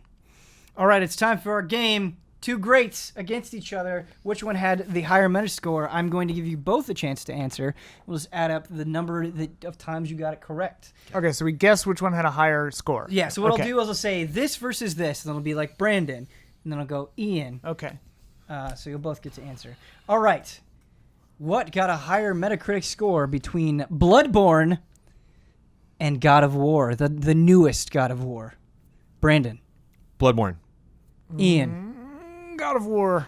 Ian gets it. Oh, It was God of War. it pained me to say it, but I know. just the world is all often wrong. 92 to 94. They're both amazing games. 92 to 94 on that one. All right. So this came out on Xbox and PC, Xbox One and PC. We're doing the Xbox comparison because it's actually tied on PC. Oh. Ori and the Blind Forest versus Cuphead. Ian. Ooh. Ori and the Blind Forest. Jones. I'm also with Ori. You're both right. Yeah. So it was 88 on PC for both of them, and then it was 88 versus 86. Ori had 88, Cuphead had 86. Next up, going back in time a little bit, we're doing the Xbox 360 version of this game, for both games, really. BioShock. BioShock 1 versus the original Gears of War. Brandon. Oh. BioShock. Ian. I want to say BioShock. I'll say Gears of War just to keep it interesting. Keep it interesting, you did. Brandon's tying it up. Oh, he got a... Is BioShock? It was BioShock. Oh, it was 90, wow. 96 to 'Cause 94. BioShock is a little contentious, whereas Yeah. like Gears, people were freaking out. BioShock 96 on the Xbox 360 version, Gears of War 94, Xbox 360 version. We're doing the PS3 version of this game. The other one only came out on PS3. Metal Gear Solid 4 versus The Last of Us. Oh. Ian. The Last of Us. Yeah, Last of Us as well. You're both right, but Nice. it was 94 to 95. Wow. Oh, wow. Okay. Yeah. Yeah. All right, our last one. We're all tied up at the moment, 3-3. Donkey Kong Wii U versions of both these games. Okay, Donkey Wii Kong U. Tropical Freeze versus Bayonetta 2. Oh. I did Ian last time, right? Yeah. Brandon. Donkey Kong. Ian. Trick question. No reviewers had a Wii U. No, people skipped that console.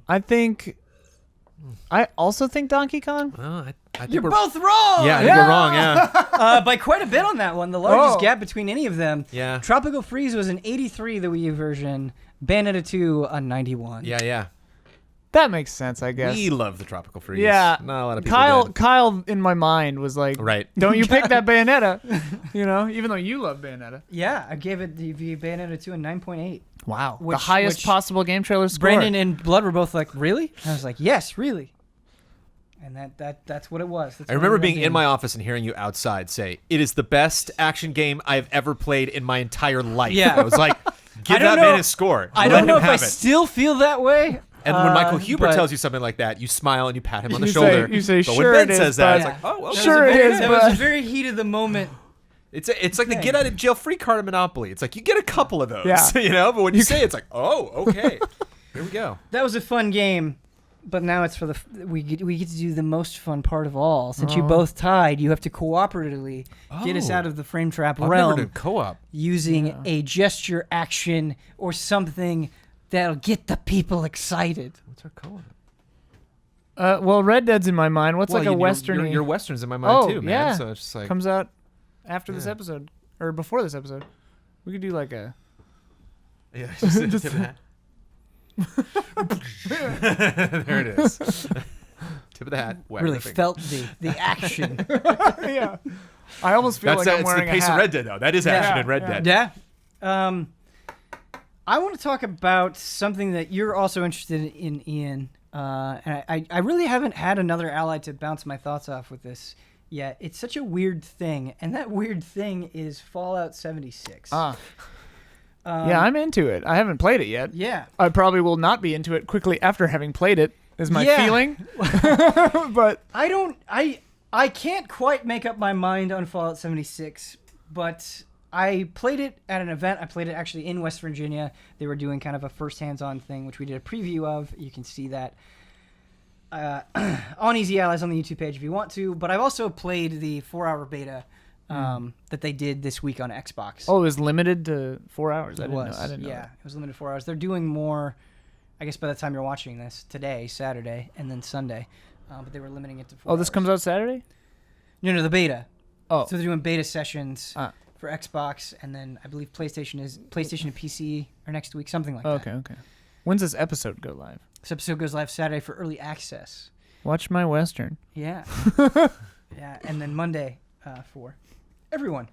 Anyway, Fallout 76, I saw, I believe it was IGN that had this title, and it really just encapsulates the whole thing. I didn't watch the video. I just saw the title, and they said Fallout 76 feels like a Fallout 4 mod. And that kind of sounds like an abrasive, like... Yeah, I don't know if that's a clickbaity dig thing or actually to like... say, but I do think it kind of Fallout 4 mod creators summarizes are like, hey, the whole Don't thing lump us in with this trash. pretty well. To get this out of the way, it performed pretty horribly during the press event that I was at. It performs better okay. in the beta. It does. Okay. It does. It does perform better in the beta. It does not perform well, I would say, but it Right. performs better in what they've shown off in the beta. And what I think they're trying to get at when they say that Fallout 76 feels like a mod, and where I really come from with this is I'm having a pretty good time going out there, killing rad roaches, killing feral ghouls, exploring, finding things out, and then maybe doing stuff with other people every once in a while. And obviously, your experience is going to differ depending on the type of player you are and how you want to approach this game. So my experience does not speak to everyone's experience, but I just kind of get this overwhelming sense that this is a Fallout game that other people happen to be in. And there's been no moment where I'm like, man, it feels vital if somebody else is here. Like, yeah, you can help me overtake this place, or we could do this quest together, or we can do this event together.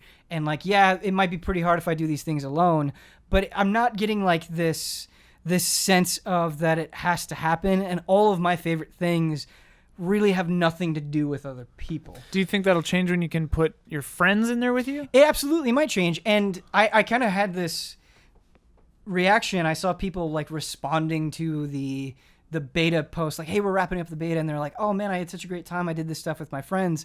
I think on some level, like, that totally works. If you want to hang out with your friends and have a good time and explore the wasteland, that's totally there. It will be, I think, a pretty decent time if you have people that you like. This is an okay way to spend time with them.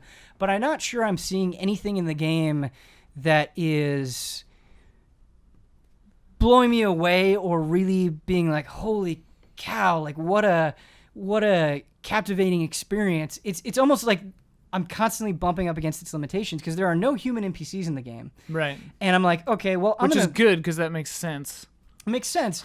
But after a while, you just kind of want a reaction from somebody that isn't other random people. Right. Or I haven't actually played with any of you guys yet, so any of your friends.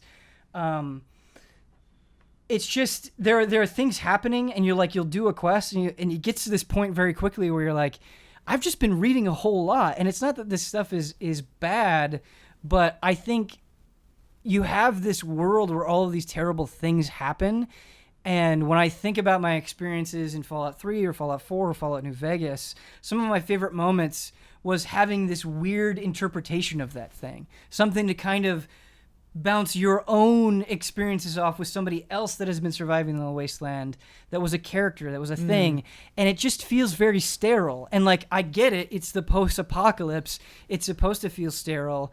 But it feels sterile in a way that you just kind of feel like this tourist, where it's like, I'm just kind of going along and seeing what everybody else was working on, what everybody else did. And yeah, my friends may be along with me, but it's not really registering emotionally. Like, I'm learning, but I don't care. Right.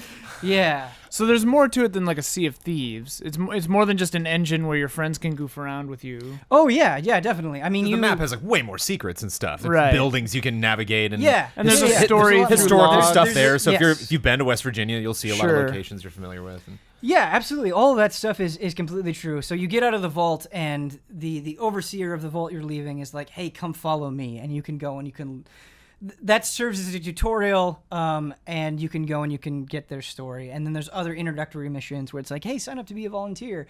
And I did it. One of the I think the very last quest I did, it was like, "Hey, you're going through your training. Do this physical exam." And so I was running through these abandoned buildings with arrows pointed, and it was like, oh, okay, I have to get there before the time runs out. And so there are quests. There is a structure to it. There are things that you're doing. You can ignore that, and you can go off on your own. I just think the thing for me is when I'm doing these quests, it's not... I'm doing them because they're there and I get rewards. I'm not doing them because I really care about them. Want to. Yeah, and I feel like the presentation is hurting that. However, I need to see more of it. I mean, obviously this is a huge game, and I went into this church just randomly, and they're using West Virginian folklore to kind of influence the monsters and kind of the mythology of the game itself. That's cool.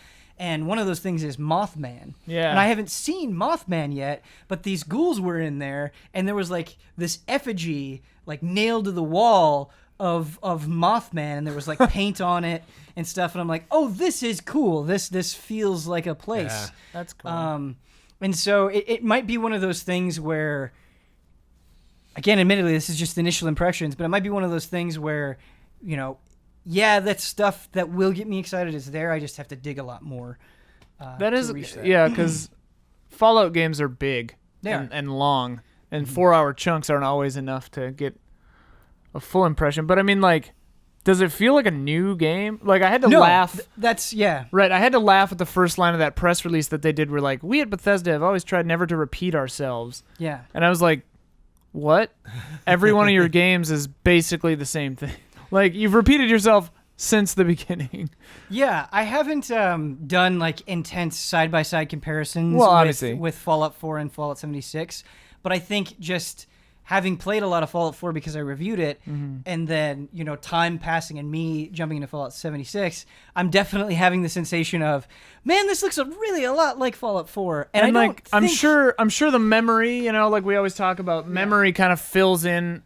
It kind of always makes the old games in your mind. Like, in my head right now, Red Dead 1 looks kind of like a slightly less high-res version of Red Dead 2. Obviously, it looks probably way less. Yeah, way worse. I just played it right before I started. Right. Like, Yeah. So it's like, right, memory is forgiving, but like the Bethesda games, you always kind of just like up-res the textures of your memory, and they all end up just looking exactly the same. Well, I anyway. think Fallout 4 is a particularly interesting case because I think even at the time, a lot of Fallout 4 looked pretty rough. You're and right. So they always look like 30% behind the times, or maybe 10%. I remember in 2011 that Skyrim looked pretty good. Yeah, Skyrim looked pretty good when it came out. That's how I felt anyway. Yeah. And but with Fallout 4, I remember being like, man, some parts of this look really rough, particularly characters themselves. And so it's not a good sensation 3 years later to be like, man, this looks a lot like Fallout 4, which I didn't think looked particularly great at the time. That was kind of what I was driving at. I was like, it probably looks kind of just, muddy. Yeah, and I don't envy fine. the developers, and this is far, far, far, far from a final opinion, but it really does feel like they were trying to figure out how to make Fallout work in a way that is online, but still kind of checks the boxes that people care about with Fallout, give them an interesting world to explore while also including the customization stuff that Fallout 4 introduced. And it just feels like they kind of have these scissors and they're cutting things here and putting things in there. It doesn't feel like this has to be online or is super improved by it being online, other than like, hey, you have people to talk to, hey, you can goof around, hey, you can, well, that's the interesting thing, share stuff with each other. I've been a Fallout fan since the beginning. I've played all of them. I think the only one I haven't beaten is 4, because I kind of just burned out on it, I guess. But there was a Fallout Online rumored since back in the Interplay days, like 100 years ago, and it's just kind of funny because it does feel like not that promise fulfilled, but like that dream kind of happening in a modern setting. So I am very intrigued, but yeah, I am very worried based on what you've been saying, and also like you're kind of just shoring up my worries. And then the other day I legit asked you during our meeting, I think I was like, is this game free to play? And then everyone laughed and said, no, it's a $60 game. Yeah, and I was legitimately didn't know. Right. Which is kind of funny, and it kind of took the wind out of my sails a bit. But I think those comparisons are kind of what's hurting this game out of the gate, and what I think are going to kind of mess with people's perceptions of like what it is and what it should be and what it could be. Because a lot of the competitors, like Destiny, Anthem, like a lot of these, even Fortnite to a lesser extent, are all brand new franchises. And so you just kind of get into it and you have to understand like what this experience is. And I'm sure Anthem is going to learn a lot from Destiny on like how to polish that experience. And we're coming into Fallout and we don't know like how is this working? So that's your first question. And then because this is so similar to these other games that I've played, how similar is it and should it be similar? Am I just in my head as far as what my expectations are going to be, or is it hard for me to understand how this game actually operates? There's just so many question marks they've just kind of like dumped on top of this game. Right. I just think it's a tough battle, I think, to for people to really understand it and be able to communicate that. To the game's credit, the systems that were already in place previously in Fallout do work well in an online setting in the sense of survival. And so you'll go out anywhere and you'll pick up a bunch of junk, and then you'll kind of scrap that junk to get parts, and you need those parts so you can cook food, and you need to cook food because you're constantly getting hungry, you're constantly getting thirsty, you constantly need meds not only to restore your health but to deal with radiation. And so I do feel like systems wise there is plenty pushing you. There's a loop that you're going in for, like, okay, dealing with your immediate needs, going out and trying to address future needs and all that stuff. So that stuff works. I just don't, there's nothing underpinning it beyond like I gotta keep these meters filled. And the thing I worry about too, because in every Fallout game there's always jank and periods of time where you're like, okay, it's just brown and we're doing whatever, tra-la-la. But then there are those moments of like stellar storytelling, really cool, mysterious kind of microcosms of okay, what happened here? What am I supposed to do? You have to solve like a little kind of a murder mystery kind of vibe almost sometimes, or just startling, unexpected, like beautiful vistas and stuff that you don't expect because it's such a wasteland. But I worry because the vaults were such a source for those kinds of mysterious interactions and storylines. Some of my favorite things are like, I can't remember which number it was, and somebody on, I think Kotaku, actually wrote an article about it and reminded me of how much I loved that vault. But one of the vaults, there aren't any enemies in it other than little roaches or whatever, and it's just this crazy mystery that you figure out. And I worry that, because this is the first vault that opens, right? Yeah, so you're not going to go into other vaults. I saw reports that there are other vaults that you can find, but they're closed. Right. And there could be interesting stuff you can do there as well, storytelling-wise. I mean, yeah, opening other vaults would be cool. Yeah, but I think kind of what you're speaking to, solving that mystery, what made it so exciting is it was so different from the way everything else is presented. Right. And I think so far, and again, the rabbit hole could go so much deeper, I just don't know yet. So far, what's been disappointing about Fallout 76 is that the storytelling has been so one note. It's been so through, look at this computer terminal, look at this note. And that's fine. There has definitely been humor injected there. There's definitely been some mysteries teased there. But it just kind of all starts to bleed together a little bit, even after a few hours of play. And fighting stuff isn't good. Like, it's not fun. Well, yeah, without VATS, because, yeah. Well, you do have VATS. It's like pseudo-VATS, though, like real-time VATS. It's real-time VATS, and it ends up being useful because there are things that are super small and hard to hit. Sure. And you're like, oh, where is that thing? You know, where's that mole rat? Where's that rad roach? And you can just hit it and to auto-target it. Right. But there's just a lot of jankiness going on, and you'll often see enemies like super mutants or ghouls just kind of standing there or just moving in such a way where you're like, what are you even doing? And the process of like shooting or chopping things down with a melee weapon or whatever it is, like, it's fine, it works. But if anybody were to ever ask me, hey man, you seem to really like Fallout, why do you like it so much? I would never go, well, let me tell you about the combat. Yeah. And this is a worry that I expressed early on with Fallout 76, and like, is still true. Like, it's fine. I'm not going through it and shooting things and hitting things and hating it, but it's not so good that I feel like is something that I want to recommend to people or something I get excited about. It's just, it felt like previously the fighting was something you did to get to the good bits, and now those good bits are kind of being worn down. Well, they've or diminished. narratively, and by virtue of it being an online game, they've shackled away all the things, all my favorite parts, and left only the wandering and looking for junk in a building parts that like you do toward the end of the game, where you're like, maybe there's something cool in this building. Nope. Right. Which on the one hand, I'm like, realistically, there would most often not be something cool in these pointless buildings, you know? Yeah. Like, that's realistic. But on the other hand... Yeah. And I just you wouldn't wish to be in an apocalypse. Right, So right. There's a line. Yeah, exactly. Yeah, you find a genie and you're like, put me in the Fallout world. Yeah. Like, no. Yeah, and I think I was hoping that by diminishing that stuff, they would kind of fill it with online activities that made up for it, and that hasn't happened yet.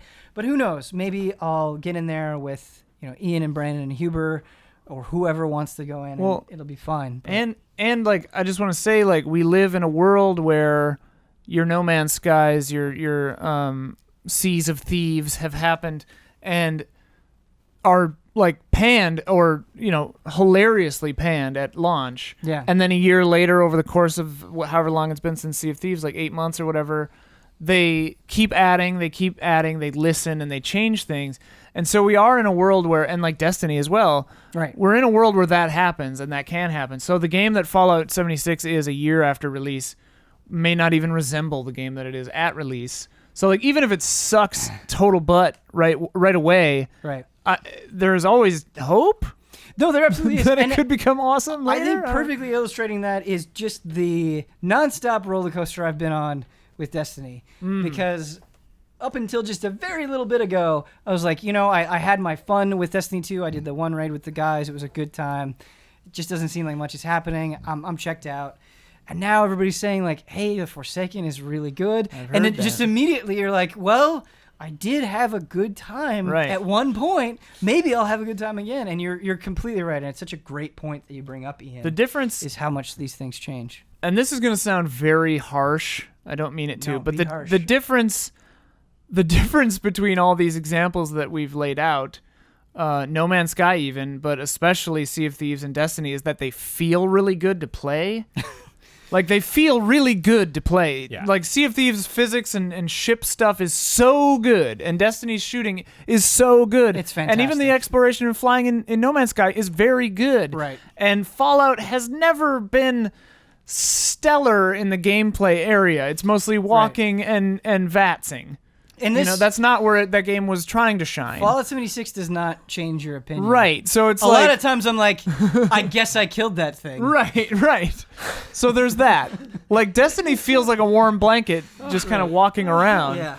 I guess I killed that thing. Oh man, Fallout 76. We're pulling for you. The thing is, I don't hate it. Right. I just feel like I want the to reason love it. I don't hate it is because it has some of like the most bare bones stuff of Fallout that I enjoy, but then nothing beyond that, and that's why it's frustrating.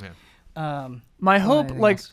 I didn't learn my lesson with Sea of Thieves. Like, my hope is still that they're like irrationally waiting to put in all the good stuff for the actual game coming out. Like, they're keeping things, like with the betas of Sea of Thieves, we thought like, this world seems small, but like they're waiting big they're waiting to add all the story stuff when the game comes out, and then it's like, oh no, that just was the game. Right. But hey, this time maybe they're just waiting to add all the story stuff. I don't know. We'll see. Well, I'll be reviewing it, so I will go down that path at some point when they send us. How do you review a game that never stops? You see as much as you possibly can. Get to the end. Get to the end game. You get nuked, and then you say, okay. Yeah. who try to be like, listen, you going into this, here is an accurate representation of what you're going to see for many numbers of hours. Yeah. But it is an imperfect process for sure. Like the Warframe example that we brought up, like I really, really did not like Warframe at launch. Yeah. I wish I was playing Warframe now. I've heard it's rad Exactly. now. Exactly. Yeah. Nothing matters. I've hovered over the download button a couple of times on that, but I'm always so intimidated. It's really rad. And you playing would continue to motivate me to play. Oh. Yeah. It's like we're selling drugs to each other. Yo, you get any of that? Yeah. You get any of that Warframe? Yo, see that new frame? Man. You framing? Yo, dog, you framing? Take a drag of that new frame. All right. Ninjas play for free? So let's talk about Spider-Man the Heist, because Spider-Man the video Don't game skip is that very one. good. Don't skip this one, though. No, I won't. Okay. Don't skip. Talk to me about Spider-Man the Heist. Whee! I played it last night. It's short. It's fun. I was glad. I tweeted, I was like, oh, I gotta play Spider-Man now because I missed that because I was reviewing Red Dead. And somebody tweeted me, they're like, it's short. And I was like, I hope so. Yeah, thank heavens. I'm in the mood for something short. That should also be said about The Missing. Oh, Short. yeah, 5 hours maybe? Oh, neat. I beat it on nothing a... about that game. Yeah, I was no just one sitting here does. smiling the whole time we were talking about it. I'd never heard of it, and I Crazy. just like saw someone mention it, and then I watched the trailer, and then I found out it was sweary, and I was like, oh. But the first of three, it's interesting how you get into it because I was a bit confused. But you go into the game and then you load this like new New York, so it takes away all of the central campaign stuff. There's a and just DLC only menu option a on new the thing top. on the top there. Yeah. And so I thought that was interesting that it's not distracting you, that it's clearly after the campaign. So if you have not played Spider-Man yet, you should play the main campaign and then do this after. Because there's some spoiler stuff. Pretty that they drop immediate. in. They're Yeah. just like, oh, you're doing this? Nah, new thing. Yeah. It's like, oh, well, good thing I played that part already. So I like that mindset because I think there was such a desire to complete Spider-Man. Like you move so fast through that game, which is also nice going into the DLC, just being like, all right, here we go. Whee! It's like mission over there. Here I go. And have all my like fast travel already unlocked and everything, so I can just like zip through it. But because stuff is so accessible and because some of those challenges I think are like just short of super tough, that they're like, oh, I think I can get 3 stars on that. Let me try that again. I think there is that. I think I felt a strong desire to finish that in Spider-Man. So kind of wiping all the progress I had made into its own save file and then creating this new thing that had a couple of new stuff pop up. I mean, like an eighth of what obviously was available in Spider-Man was kind of fun to just wrap that up in 3-4 hours. It was very gratifying. Did you do everything? Like got all the collectibles? I did all the challenges, but I didn't 3-star them. I think I got 2-star on all of them. I think I 1-starred the first one because it's tricky. But those are crazy. Yeah, I didn't even know. They have a couple those. weird new mechanics that they throw into those challenges. That I don't know if I'll go back and 3-star that. Maybe we'll see. Yeah. It's not like things are going to be dry in January or February.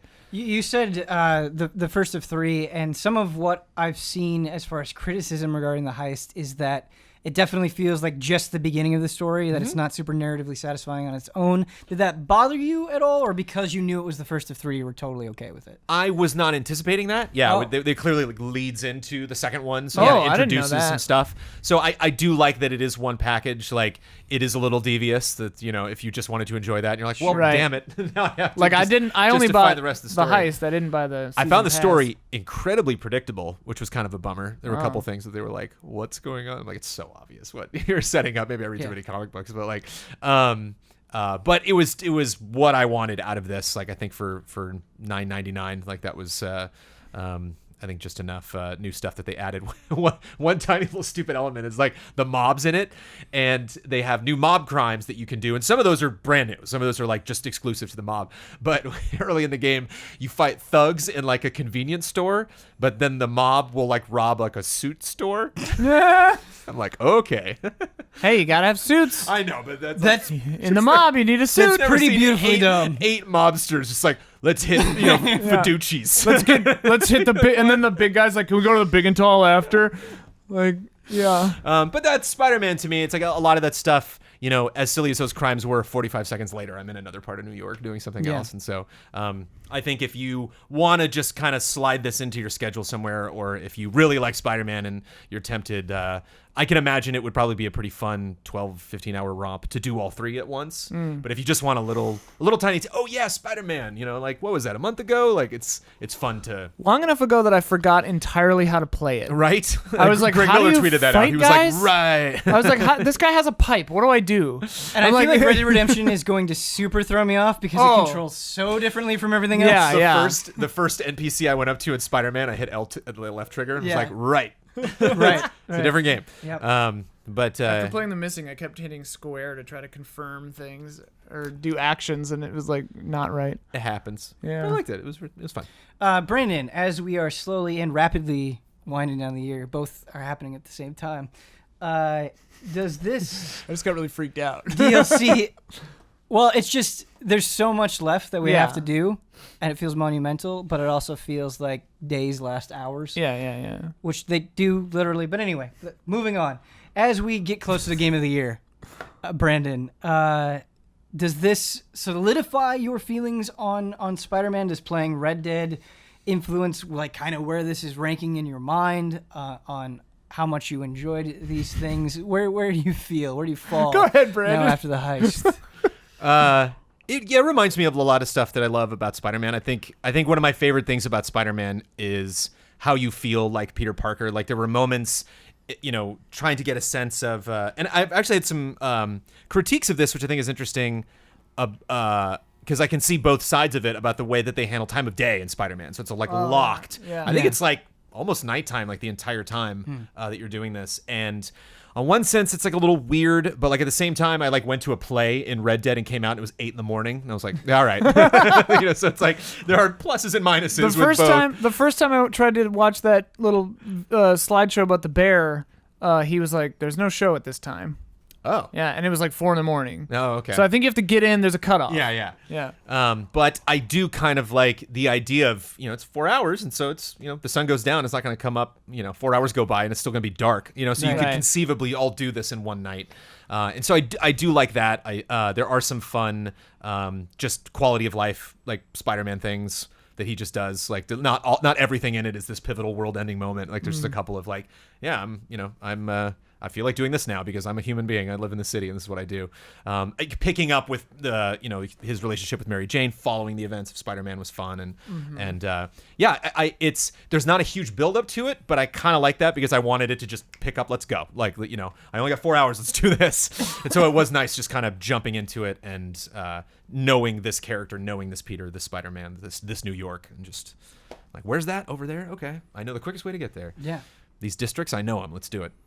They introduced a new enemy that I am like, how do you beat this guy? While trying to remember how to fight. Also, I was just like, huh? I mean, I think I got him now. But. Yeah, Red Dead just wipes the floor with Spider-Man. I mean, if that's what you're getting to, there's not.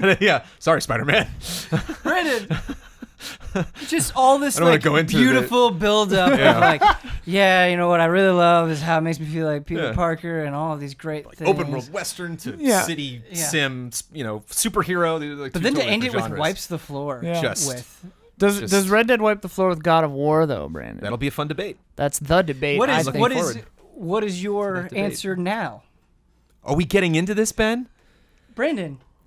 I've People played- need to know. I've played few games in my 39 years of life that have more in it than Red Dead. I mean, it's astounding. But once again, there the we go. quantity There we v quality argument from Brandon Jones. Well, that's the thing is like you when you go into a market, you can either talk to the guy at the counter Or look at the catalog. There are literally every object that he sells, like peaches and bourbon, and it's just all up on the shelf. Like, yeah, there's your quality. There's the tremendous quality. in that game. The fact that you can look at a black and white printed out catalog in every store, like I love. Yeah. I just sit there and like flip through the catalog. Oh, and clothing. When you go to shop for clothing, if you hit square, you'll go to a different menu. You can actually, like, as you hit each item, see it on him and not have to go back and forth and back and forth.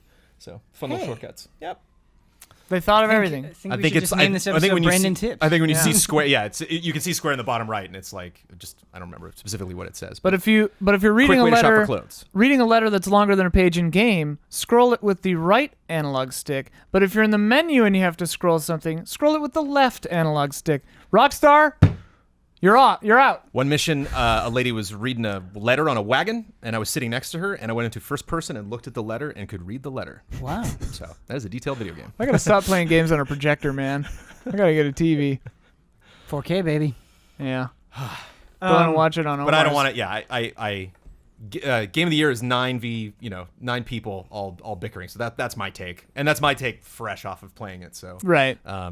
That's the thing I worry about. I've been looking to New Game Plus God of War. I'm tempted to do that. So and Spider-Man as well. So yeah, I think this year it's going to come down to what I personally got the most enjoyment out of versus what I think the best game is, and I think that's going to be just my own little personal decision I'll have to come up with. Do what I do. Just try to push for categories that are so specific that like the missing will actually Such win. As best Monster Hunter game of the year. Yeah, best Monster Hunter game of the year, best Sweary 65 game of the year. We'll just have like our own little Ian and Ben's award corner. Yeah. And there's one nominee. Yeah. Congratulations. We should redo game of the year from 2 years ago though, because we did a improper voting system. And Last of Us, or not Last of Us, Last Guardian shouldn't have won. There's no right answer to Goody. It's a brutal. But when you do the rollover voting, everyone's third choice fight. wins, and it doesn't feel right.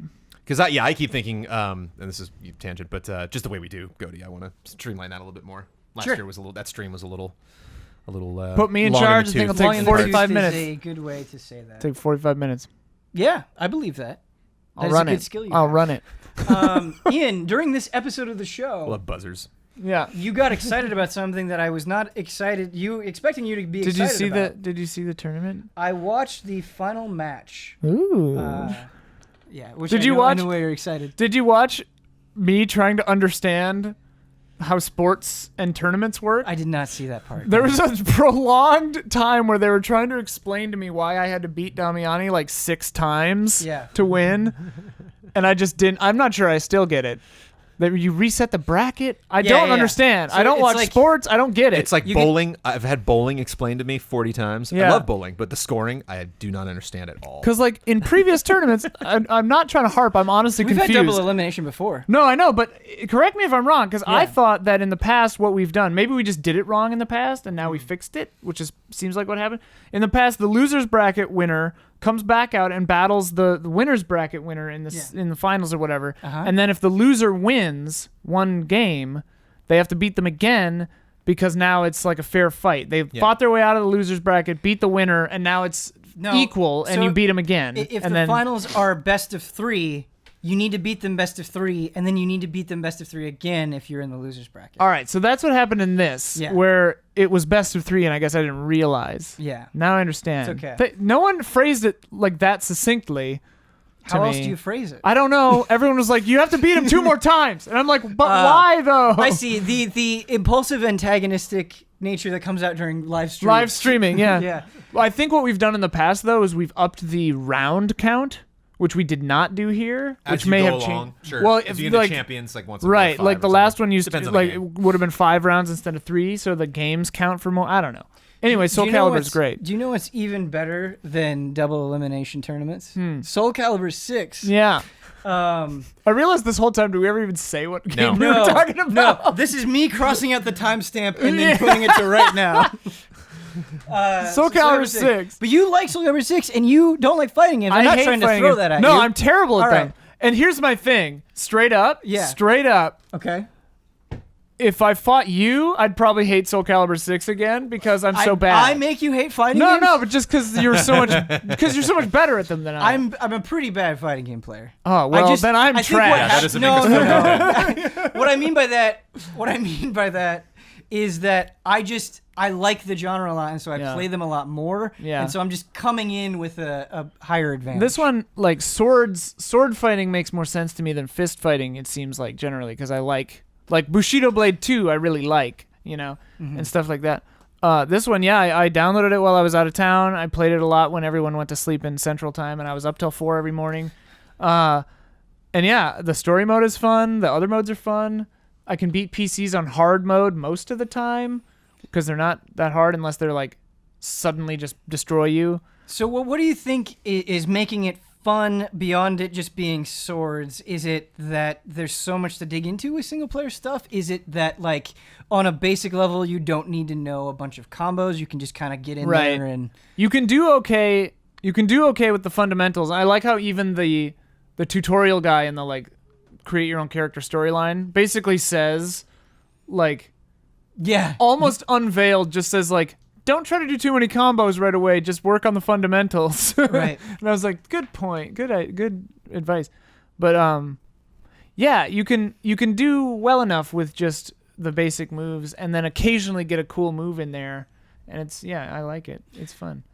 It's nice. I mean, that things that feel super powerful are so easy to do. You know, reversal edge, where you're absorbing hits and then going into that rock, paper, scissors like mechanic is just one button. Your super meter is just one button. Yeah. Your charged up state is just one button and back. Yeah. And so on an execution level, I think that's really nice. And each character feels different enough Wildly that you can find the play style that feels right to you. Like I started with Taki and then I switched to what's her name? Xianghua. Yeah, the Chinese sword one. Yeah, and like they both felt really good. And I've like tried Nightmare and stuff, and I'm just like, nope. That's my character. Yeah, just like big boys, nuh-uh. Yeah. And the creative character is so good. It is. It's so funny. You can do. Did you see that somebody was like making a giant rainbow cube and just like overwhelming people? I don't know how they did it. I just saw the GIF. Giant rainbow cube. And they were so huge. They were taking up like half the screen, or what looked like at my brief glance at half the screen. And just Someone like made like a overwhelming car because they were Voldo and they went back. And so like his legs were like the front of the car, and the car's just like driving back and funny. forth. Like what? The one I saw was someone made like Kirby with like the stomach had a face and a mouth, and it was all deformed and weird. Yeah. Out of a shapeshifter. Is so gnarly looking. I've said it before about Soulcalibur VI, and it's such a vague thing to say, but I think really translates to your direct enjoyment of the game. Is, man, this game just feels so good to me. Like the way that the characters move around, the 8-way run, just the way weapons are connected. I know some people feel like the hits don't have a lot of weight, and that really hasn't been my experience. It's just kind of it doesn't. It's a game that I feel like has been very easy to understand, where it's like, okay, this is how this works. I don't need to go watch hours and hours of videos. It's just there are enough systems that it's kind of fun trying to put the puzzle together during a match. I would agree with that and disagree, because like Huber was like, I did the tutorial and I understood less than when I started, is what he said. Yeah. Which is funny because like, yeah, it's a lot. It is There's a lot. like a lot happening, but on a basic level where if you just say, if you understand the movement and which attacks are which, you're good. Right. You can perform okay, and then everything else on top of it you can understand if you want to put in the time to understand it.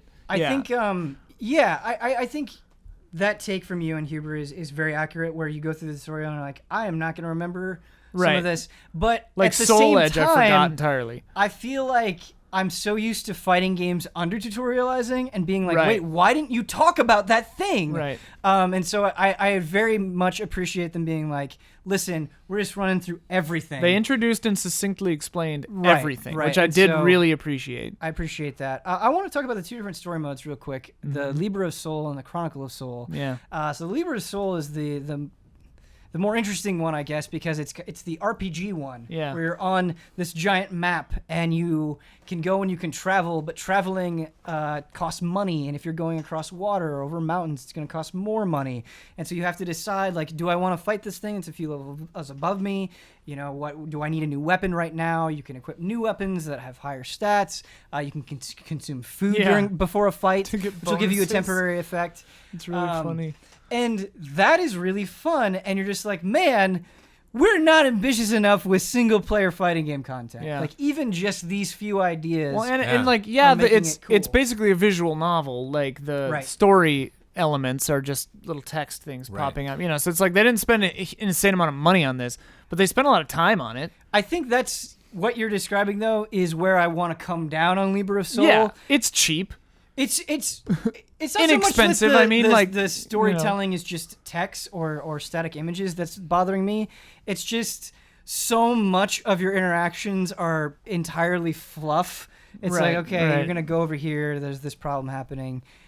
It just doesn't. There's not this driving force that is really investing me in it. Yeah. And so I feel like I'm enjoying Libra of Soul because it's mechanically refreshing compared to a lot of other things that you play in fighting games. But narratively, I just don't care at all. I don't even know if you need to. Really. No, you don't. You don't need to. But you have that thought where it'd be like, it'd be nice. Yeah. It'd be nice if this was presented in such a way where I did care. What's the other one called with the timeline of each character? The Chronicle of Soul. Yeah, that one's interesting because it's visual novel, but they have like character portraits that take up more of the screen. And the I only played the Jiang, whatever. I keep forgetting her name. Jiang right Hua? now. Yeah, I played her story, and you can beat it in like I don't know half hour. They're like really short each. Yeah, but there's But also the story you do was the kinda main cool. story. Wait, what? So you can do stories for each individual characters, but then there's like a main story. I didn't know that. I thought you just picked the character and went with it. And that actually has it's mostly this visual novel-esque thing that you're describing, but there are periodic cutscenes. Okay. And you're like, oh, this looks really good and cool. I wish we could do this a little bit more frequently. Is that the one that starts with Mitsurugi in the? Starts with Killick. You primarily play as Killick. Oh. Yeah. Yeah, I didn't start that one. Yeah, so it's Weird. right at the top. Oh. Yeah. Missed it. And then below that, there's everybody else with their own individual timelines. Funny.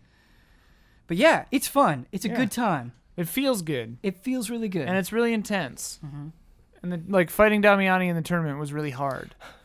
What made it so hard? He, I mean, this is what I liked about the game is like a lot of times in fighting games, like, I mean, I don't know, like Smash just still hasn't ever clicked with me. And like, I can just be losing and not understand why. I Right. can like be sucking hard and not know what I'm doing wrong. Yeah. So I can't correct for it. But in Soulcalibur 6, and like, yeah, I've played a decent amount of it, probably second only to you in our group. Mm-hmm. But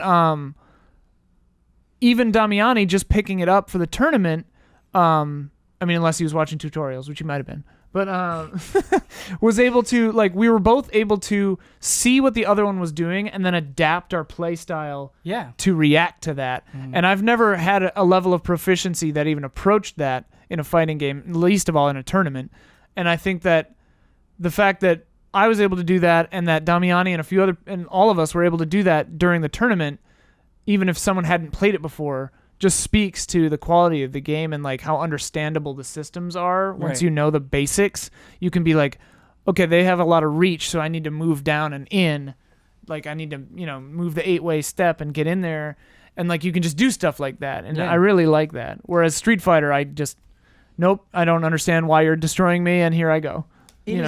Or whatever. It is not a universally loved thing, but I have really grown to appreciate. Was I calling it Soul Charge before? The Reversal Edge. Reversal Edge is the rock paper scissors. The rock paper scissors thing, and Soul Charge. Soul Edge. Soul Charge. Soul Soul Charge Edge is when you is go up the in other your thing. Your critical edge is your super. Your Soul Charge puts you up in the powered up state where Is you it can get Soul access. Charge or Soul Edge? Soul Charge. Oh, okay. Soul Yep. Charge. Yeah, that's back in R2. Yep. Yeah. Okay. And the Reversal Edge is basically this this get off me mechanic, Right. where you can absorb blows. And you can make it where if you charge up all the way, it becomes an unblockable attack. And you go into this rock, paper, scissors dynamic where some options beat other options. And some people don't like it because they feel like it's just an easy way to spam. Yeah. And it's like, oh, man, they just guessed. You can punish people out of getting into it, though. So that's what I want to get into. Yeah. Where they feel bad that they're taking damage because they lost a guessing game. And you can dodge in it, too. I understand that, but once you learn how easy it is to avoid, and it's so easy to see coming, it becomes. It's not that it's a non-issue. It's still a tool that you can use and can still be effective, but it's not this like dominating thing. It becomes more like a fun surprise where you're like, oh, yeah, I missed. it's We're in a way Reversal Edge. to Yeah. Right. It's a way to kind of mix things up or to Right. catch people off guard. Or I think at the beginning levels, especially, one of the worst sensations, in my opinion, in a fighting game is when you're playing somebody better than you and you just don't even feel like you can hit a button. Right, You, you don't you even have don't a even chance. feel like you're playing the game. Where That's how I am in most fighting games. whatever you do, you get destroyed. And they've earned that. They're better than you. But I do think it is kind of nice in Soulcalibur 6 to have this thing where it's like, okay, you just keep you have this barrage. I'm gonna kind of slow things back down. Yeah. And it's this Soul thing, Calibur has 3 answers to every question, right? which is good. Right. It's another tool that you can use to kind of get that pressure off, and I think in that sense it's really fun, and I think kind of levels the playing field in a way that makes sense, because if you know what you're doing, the reversal edge is not going to dominate you. But if you are not that good and you're constantly going against these better players, it's kind of like you being able to grasp for air a little bit. And there are other ways of doing that, and there are other ways that other fighting games have done that, but I think it's effective here. I really like guard impact also. Yeah, The yeah, X yeah. forward. The parry, yeah. Yeah, that's a cool mechanic, and it's a great way to stop spamming. There is one weird thing that I can't remember. I remember seeing something about it in the tutorial, but I don't remember what it's called. But I was doing it to Damiani all the time, and he was getting frustrated because he's like, I'm blocking and nothing's happening. And it's because his health bar was flashing yellow and then red. Yeah, you're guard breaking him. I was like, halfway through our fights, I was like, I think I'm poise breaking you, which is what I called it just because of souls and everything. But like, that's right. It's because I keep attacking so much and so quickly. If you're blocking and they keep attacking you, right, you will get to this point where you just completely break their guard, so they can't and they open block up, and anymore. it's like, Okay, all right, yeah, you're being overly defensive. Because I kept air juggling him until he would die, and he's like, "There's literally nothing I can do," and I'm like, "I think it's because I guard broke." Right, you. and you have fast characters that are hitting all the time that are especially good at chewing through that defense. Yeah, for sure. Like Zhenghua. Yeah. What was I gonna say? Sorry. So no, it's okay. Just about, I don't know if it was about the reversal edge or what it is, but yeah, a less skilled player has an inroad. Yeah, I feel like that you've seen other games do auto combos. Yeah, and like that's fine, but I feel like auto combos are kind of like, hey, you don't get this, so if you mash, cool stuff will happen, and you can have a good time. And I don't necessarily hate that approach, but I feel like reversal edge is in some ways kind of fulfilling that objective where it's like, here's a one button thing you can do, but it feels more ingrained with the flow of the match. It still feels like you need to utilize it properly. And like the guessing game, if you do multiple reversal edges in a match and you notice that like, hey, they keep doing horizontal attacks, like that plays into it too. And I think that can be a somewhat satisfying mind game. Doing an 8-way step during a reversal edge is always hilarious because people don't see it coming. Right, and I think that's the other thing that makes it work so well, and why I'm because you don't just have 3 options. Exactly, you have 4, 5, 6, 7 options. Right, you don't just have your horizontal attack, your vertical attack. You can kick, you can block, which is really effective a lot of the times. You can sidestep. Those other wrinkles really make it effective. Yeah, it's a fun game. It's a fun game. Raphael, that's my boy. But you didn't do the tournament. I didn't do the he tournament. was working. I was excited for you to do the tournament because I wanted to see your Raphael because he's your boy. Yeah, and that didn't happen. We need to have playing a different video game. we need to have a Raphael match. It'd be super fun. All right. What's the ring lady? Taki? No. Tira. Yeah. I downloaded her. Yeah. She's weird. It's fun. Anyway. I've not really messed around with Tira yet. I've just been kind of a nightmare land. We're not talking about as many games today because I want to give extra time to the Hotaki. Because it's a pretty sensitive issue, and I'm not sure how I feel about it. I'm out. And See you later, man. I want to give it the respect it deserves. We try to mix it up. We try to do some serious Hotakis. We try to do some fun Hotakis. This is a more serious one. Not that we have to always be ultra serious, but I think it is a matter that deserves attention. And it is about Red Dead Redemption 2. And it is about the reports that have come out about the crunch and about the working conditions and about worker experiences from multiple branches of Rockstar. And Jason Schreier from Kotaku did a wonderful report on it. But there was also another report from Eurogamer that just published today, Friday, when we were shooting this. And I kind of want to go through and I want to read choice things from that article to kind of frame the discussion. And I guess the thing that I want you to think about as I'm reading these quotes is now that we know, now that these stories are out there, now that people are kind of speaking to their experiences from being inside Rockstar, does that change how we feel about Red Dead Redemption 2? Should it change how we feel about Red Dead Redemption 2? What is our relationship to hearing stuff about this, and what can we do in the future? So this is from Tom Phillips of Eurogamer, and the article is titled "The Human Cost of Red Dead Redemption 2." And the first chunk I want to read from you is, the people at Rockstar are proud of their work and want Red Dead Redemption 2 to succeed, but desperate to see Rockstar's production processes changed. The extreme workload staff have faced over the course of this project in particular has taken a toll on people's health, relationships, and their ambitions of maintaining a career in the game industry. Simply put, some people feel they cannot go through this again.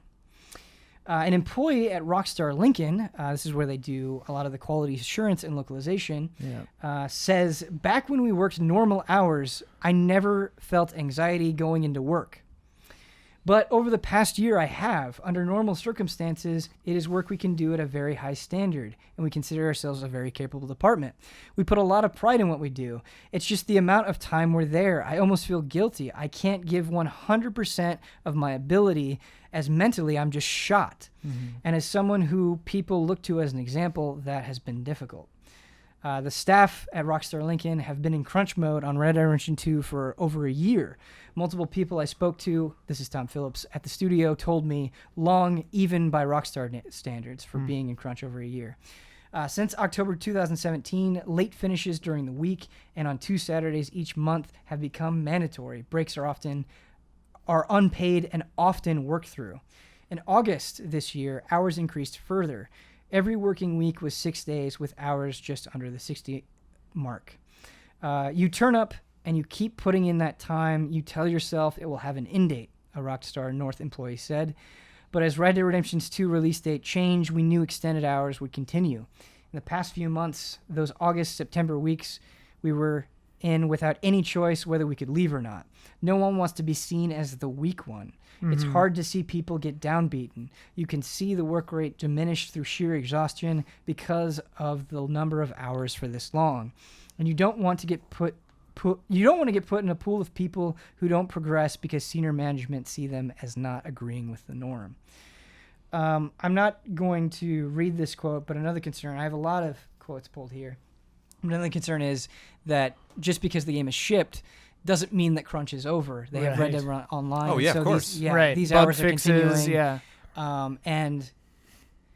It's a lot to take in, and it's extremely disheartening. How do you feel about just reading those experiences, Ian? I mean, the thing is, like, Rockstar is the what, I don't remember the French or whatever, but like the current, the flavor of the month or whatever with this particular issue. But like, this is not just a Rockstar problem. This is a games industry problem. This is a AAA problem. This is a games production problem. And I mean, to me, the easiest, or not the easiest answer, because it's very challenging, but like the most direct answer is like unions have to happen, because unions are there to protect you, and like legal action has to take place sometimes for these things to change. And companies can say like, oh, we respect people's work to life load, whatever, tra-la-la, until they're blue in the face, but like they don't. They don't. Like, if you work for a company, the company doesn't respect you. Like, you are an entity that the company is using. Like, I've always felt like this. Like, I have a chip on my shoulder just because of bad experiences with like startup mentality type companies where like I was abused basically by megalomaniac millionaires. But it's like this is not my company. This is your dream. This is your problem. And like, I just work here, you know? And I don't know if this is a typical millennial view or what, but like a job, if you don't love your job, they are just stealing time out of your life in exchange for money. That's all it is. If you don't love your job, that's what's happening. And like, if they don't respect your time, that's criminal, and they are stealing from you the only thing you can never get back, which is your life. Yeah, and they've come out and they've said, hey, listen, overtime is going to be voluntary. You won't receive punishment for that. But an interesting thing that I think this article brings up is these employees are still like, well, it's also a cultural problem. Right. Yes. If you can this say guy over that. here is putting in the hours voluntarily, how does that make me look? You know, just because you officially come out and say, hey, the policy is now, we're going to be working you a normal number of hours, that doesn't necessarily translate depending on what the culture of the studio and is. I mean, like, if I'm being cynical, I think some companies, not saying Rockstar or any individual, like, specific companies, but I think it's easily within the realm of feasibility that companies put things like that out, put policies out publicly and legally on paper to protect their own asses, full well knowing that the culture of their company doesn't support that and like that nothing will change. Like, you can put on paper, we're not enforcing overtime to make sure lawyers can't sue you. Mm-hmm. But then, if an employee is so terrified that they won't get promoted, if they go home after 9 hours, they're not going to go home after 9 hours. And like, you can't prove that wasn't their choice, but the culture, is forcing them to do it.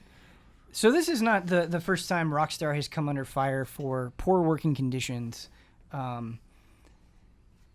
But I don't know. Memory is a tricky thing. I feel like this is the most under fire they've been, or at least it feels like that to me in the moment. Do you think realistically things are going to change? Do you think with this coming out there and employees speaking out and then saying like, hey, you can say what you want, that this will substantially change things for whatever the next Rockstar game ends up being? No. I think something... like, if it ain't broke, they're not going to fix it. Mm-hmm. And like, sometimes, sadly, it is on the, like, it's the onus of the person being oppressed that they have to rise up and make the change. And like, that sounds like a dramatic way to phrase it, I guess, but like, unless there are strikes or unionization and stuff, I don't know that anyone would change it, because why would they? Mm-hmm. Like, it's such a weird thing, because people say like, well, Red Dead 2, they should just enforce 8-hour days, have everyone go home, and then the game will just come out 8 months later, whatever.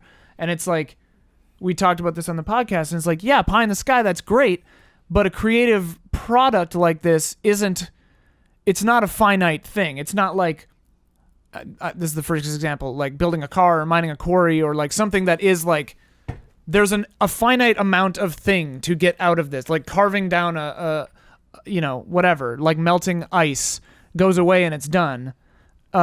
It's a creative thing, and you can go and go and go and go and go forever. And so like, if they did 8-hour things and the game came out 8 months later, there probably would just be crunch at the end of that too. Like, I think they're just always going to crunch unless there are like laws.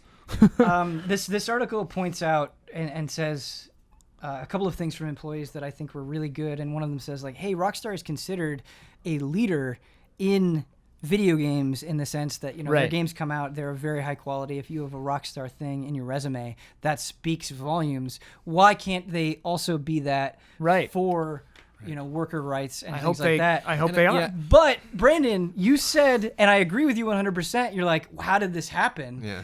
This is how this happened. Yeah. Is that worth it?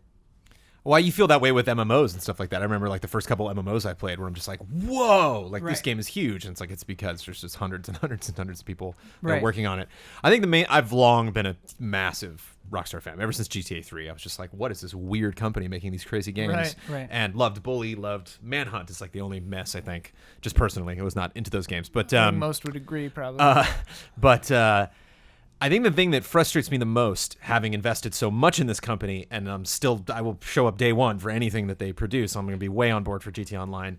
It's just kind of like the cockiness of the response, kind of almost like a, how dare you accuse us of this? We're not like, of course we're not. And it's like, I think we're at the point where there's so much mystery around some of these companies. And in a way, I kind of respected that mystique. Like, I thought that was really interesting, where people are just like, they haven't said anything about this. Is there not going to be online mode? It's like, no, they will. They're just going to do it on their own time. They're just Like, Rockstar. they're going to do things the way that they want to do it. You know, like, they're not at E3. Are they going to be at E3 this year? Like, no. You know, like, they're not. They just don't go. They don't do other events. They create their own events. Right. And when this comes up for the company, for them not to, and in a lot of ways, like, there's a lot of, we're in a culture war, and there's a lot of accusations, you know, flying around at different people for different reasons, for possibly overstepping boundaries that there may not be a legal precedence, or there may not be, you know, a history of people being, you know, having to have consequences for these things that they do that the society necessarily frowns upon. And so it's frustrating to see, like you said, them not take a leadership role in discussing this issue and being like, okay, you know, whether or not we claim that this happens in our company, obviously this can be a concern for a game that is just so incredibly overdone, like Red Dead is, where you're just constantly finding things where you're like, that was unnecessary. I loved it, but boy, that, you know, I was not expecting that crazy thing to happen, or this game to just go and go and go. And so if you're putting yourself in that position to put that much time into your game and to hire this many people, and put yourself kind of the target on your back, it's like, you have to expect that this is going to happen. Like, I kind of want them to turn this narrative around and be like, we're very open to discussing this. Like, we really want people to see how this company operates. We really want to be an example for how games can achieve this quality without hurting their employees, and just kind of having this attitude of like, nah. It's like, well, okay, I wasn't sure before, but now I super don't believe you. Right. Because that seems, that just seems like you're kind of deflecting it. And so on one hand, that's frustrating, but on the other hand, I think just kind of the way social media has grown in this industry, and the place that we are now, just having this conversation about it, I think Rockstar's lost stock, you know, in people, period, through this year. Right. I just think that's happened. And even just kind of like, you know, putting my hand a little close to the fire of like talking to some people in that company from PR and other places, like, it's having an impact. Like, I don't know what kind of impact it is, but like, they've had a crazy couple of weeks trying to, you know, deal with, you know, finishing this game up and getting it out there and dealing with this at the same time. And so hopefully that means something to them, where if it's just like, if I see 100 employees all with bags under their eyes, and, you know, like, you know, loved ones that are like separated from them, and just like, whatever, we're working, like, if that won't affect you and change your policies, maybe this will. Maybe like a bunch of people being like, you know what, I don't like this company anymore. And you know what, like, whenever I think of Rockstar now, they sent us some cool merch, and like one of them was a little keychain that said Rockstar on it, and I was like, yeah, you know, it's like that little that icon that I love, the smile that comes to my face every time I see their little unique animations they put in front of every game, took a hit, you know. And it's like, and so if they're like, whatever, we can take those hits, we want to make money, like, I will grow to like this company less and less as time goes on. Like, I want them to get out in front of this, much like many other people that I hear that may incorrectly or incorrectly be blamed for whatever. Right. It's nice to see people be like, well, this isn't true, or I think this is kind of inflammatory, but let's talk about it. Right. I understand that the benefit of being in this position of releasing just one, you know, amazing game after another, you know, maybe the cost is this situation that's confronting our industry, and we didn't want to be put in this position, but maybe we should embrace it instead of just kind of like brush that under the rug. Well, that's kind of gross. I need to preface this by saying anything that I say, or maybe we say, I'm sure there are times where we've been guilty of a lot of this. That happens, and I'm not trying to forgive it. I'm just saying, like, this situation has really made me reflect on how I talk about games, because I think there's kind of this contradiction where we want workers to be treated well. We want them to do well. We want transparency. We want to have some level of understanding. But I also think there's a culture of, oh my God, can you believe how terrible that frame rate is? Yeah. Or, oh my God, can you believe this game got delayed? Just constant frustration because the game isn't so obviously as good as it could be, or it's not there yet. And I understand that it's tough, because you want to be honest with people and you want to see, like, no, this is rough. But at the same time, you also want to be understanding that these things are impossibly hard, and they're doing the best that they can, and we want to give them healthy environments to work in. To go back in a weird way to the missing, like, I played it on a Switch. The game chunky as hell, like frame rate issues, pretty like all the time. Like, not all the time, but a lot. And But that game speaks to me personally on such a personal and emotional level that I forgive all of it. I just love it to pieces. Whereas if Red Dead had any frame rate issues at all, I would be like, see you later. Like, and it, in a weird, that for me personally, and like, what I guess I'm trying to say is like, the experience and how much a game speaks to you personally can affect that, and you can definitely forgive frame rate stuff and like little technical things if the game is so special that it transcends that. And I think like, I guess I take back what I said, because what I mean to say is, if Red Dead did have some problems, but it meant that people didn't get divorced for working at Rockstar, like, that might be okay. Yeah, it's a weird situation, right? Because Red Dead Redemption 2 is a technical marvel. Right, it's like, insane. There are so many things I'm looking at. I'm like, I can't believe this is happening. If the next Rockstar game, and they're doing this a lot, right? Like Grand Theft Auto 5 was in a lot of ways very technically impressive. The worlds are known for being so detailed. If the next game comes out and it's not that, but the working conditions are better, what is the response going to be? The response would be terrible. Like, that's the thing, is like, this is such a sticky wicket, and there is no right answer, because it's like society on the whole. It's like, it's a microcosm of everything. It's like the people at the top have power and don't have, and are privileged and like can't always see what it's like to be a QA tester working in a department in another city. Like, they don't know that it sucks for them. And like, you as the guy working in QA are terrified to go home even though your shift is over, because you think that your middle manager guy will judge you and not recommend you for a promotion. And like, it all just comes around, and then like, people are still going to buy it, but they won't put on the keychain, but it's still like a capitalist society, and a lot of times people don't care, and like, it's just really jarring. There are too many moving parts, and there is no one answer. Everything has to change, and everyone's attitudes have to change, and it's not always possible. And so, yeah, it's weird. And like, if Red Dead 3 came out and was still very good and had some launch problems like Witcher 3 or something, yeah, maybe it wouldn't get 10 out of 10s on launch, but I think it would still be beloved and could be fixed over time. And yeah, I mean, to me, human life always should come first. Yeah. Right? Like, ideally. Yeah. Ideally, like, and if that means... But it doesn't. Right. But film, like, obviously film didn't solve it. And like, yes, some comments on the podcast were like, VFX is really bad for this. Post often has to work insane hours. That's true. I wasn't even thinking about that when we were doing the podcast, talking about this kind of, but like, as far as like on set, there's always like some battle axe producer who's like, no, we have to break right now, or we're going to get like sued. And it's like, unions did that. And it's annoying, and it sucks creatively to have to like, I've had to do it. Like, you're in the moment, and then some AD or producer is like, we have to go on break. We have to. You'll be like, but we're about to get it. And it's like, yeah. And then you're like, fine, you know, and then you come back and it takes you another 20 minutes to get back to that place. But like, nobody died because you took a break. Right. Like, it didn't ruin everything, probably, you know? So it's possible. Things can be better. They probably can't be fixed, but they can get better. Patrick Klepek wrote an article on Waypoint that I appreciated this perspective, because it was like, well, what is the consumer's relationship in this? Like, how should we feel? Right. How are we navigating this? And it was interesting because he talked to developers. It's like, what do you want? How do you want people to respond?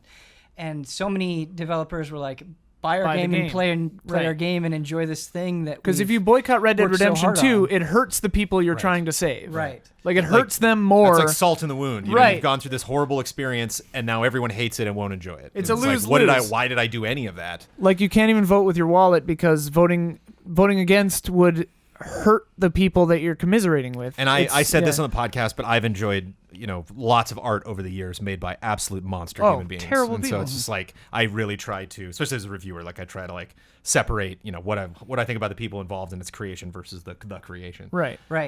And honestly, I wouldn't be surprised if Red Dead Redemption 2 I'm not saying it's going to be or anything like that. I'm just saying I'm greatly enjoying Red Dead Redemption 2, and it is hard, I think, to kind of wrestle with that. And I think a sticking point for me is seeing all these reports time and again. It's like, okay, well, QA has it really bad. Right. And QA is especially suffering because they're so low on the totem pole. And I think this is not the first time that I've heard QA having it rough. Right. I mean, there have been multiple That's the thing. years It's not a in- Rockstar alone issue. Exactly.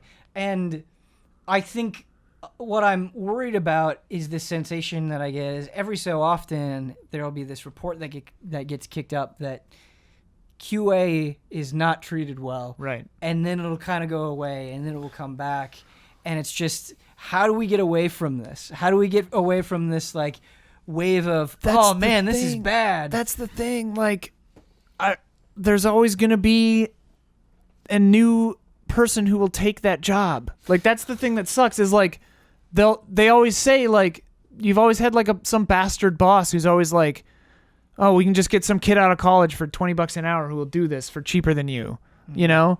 Maybe no one's ever said that, but there's the implication, you know, like that QA quote that you said is like, the implication is that if I don't stay here for 12 hours, 15, 16 hours, like they'll just get someone else. Yeah. And like, yeah, they will. So when I interned at Game Trailers, it was an unpaid internship. Yeah. And we would hit you a lot. I remember that. We like hit you a lot. No, you were really nice. You especially were really nice to me. No. You were. You were really nice to Couldn't me. have been me. No, you were. And I spent a lot of money that I didn't have to live in this place that was super far away from my home. And I'm not advocating that. I'm not saying Right. that is a good thing. This is not an endorsement of that direction, but it did work out. Right. Like that's not advocating. That is just a statement of fact. Is that risky decision that I made that wasn't good? I think people should absolutely be paid for their work. Yeah. Ended up positively benefiting me in the very long run.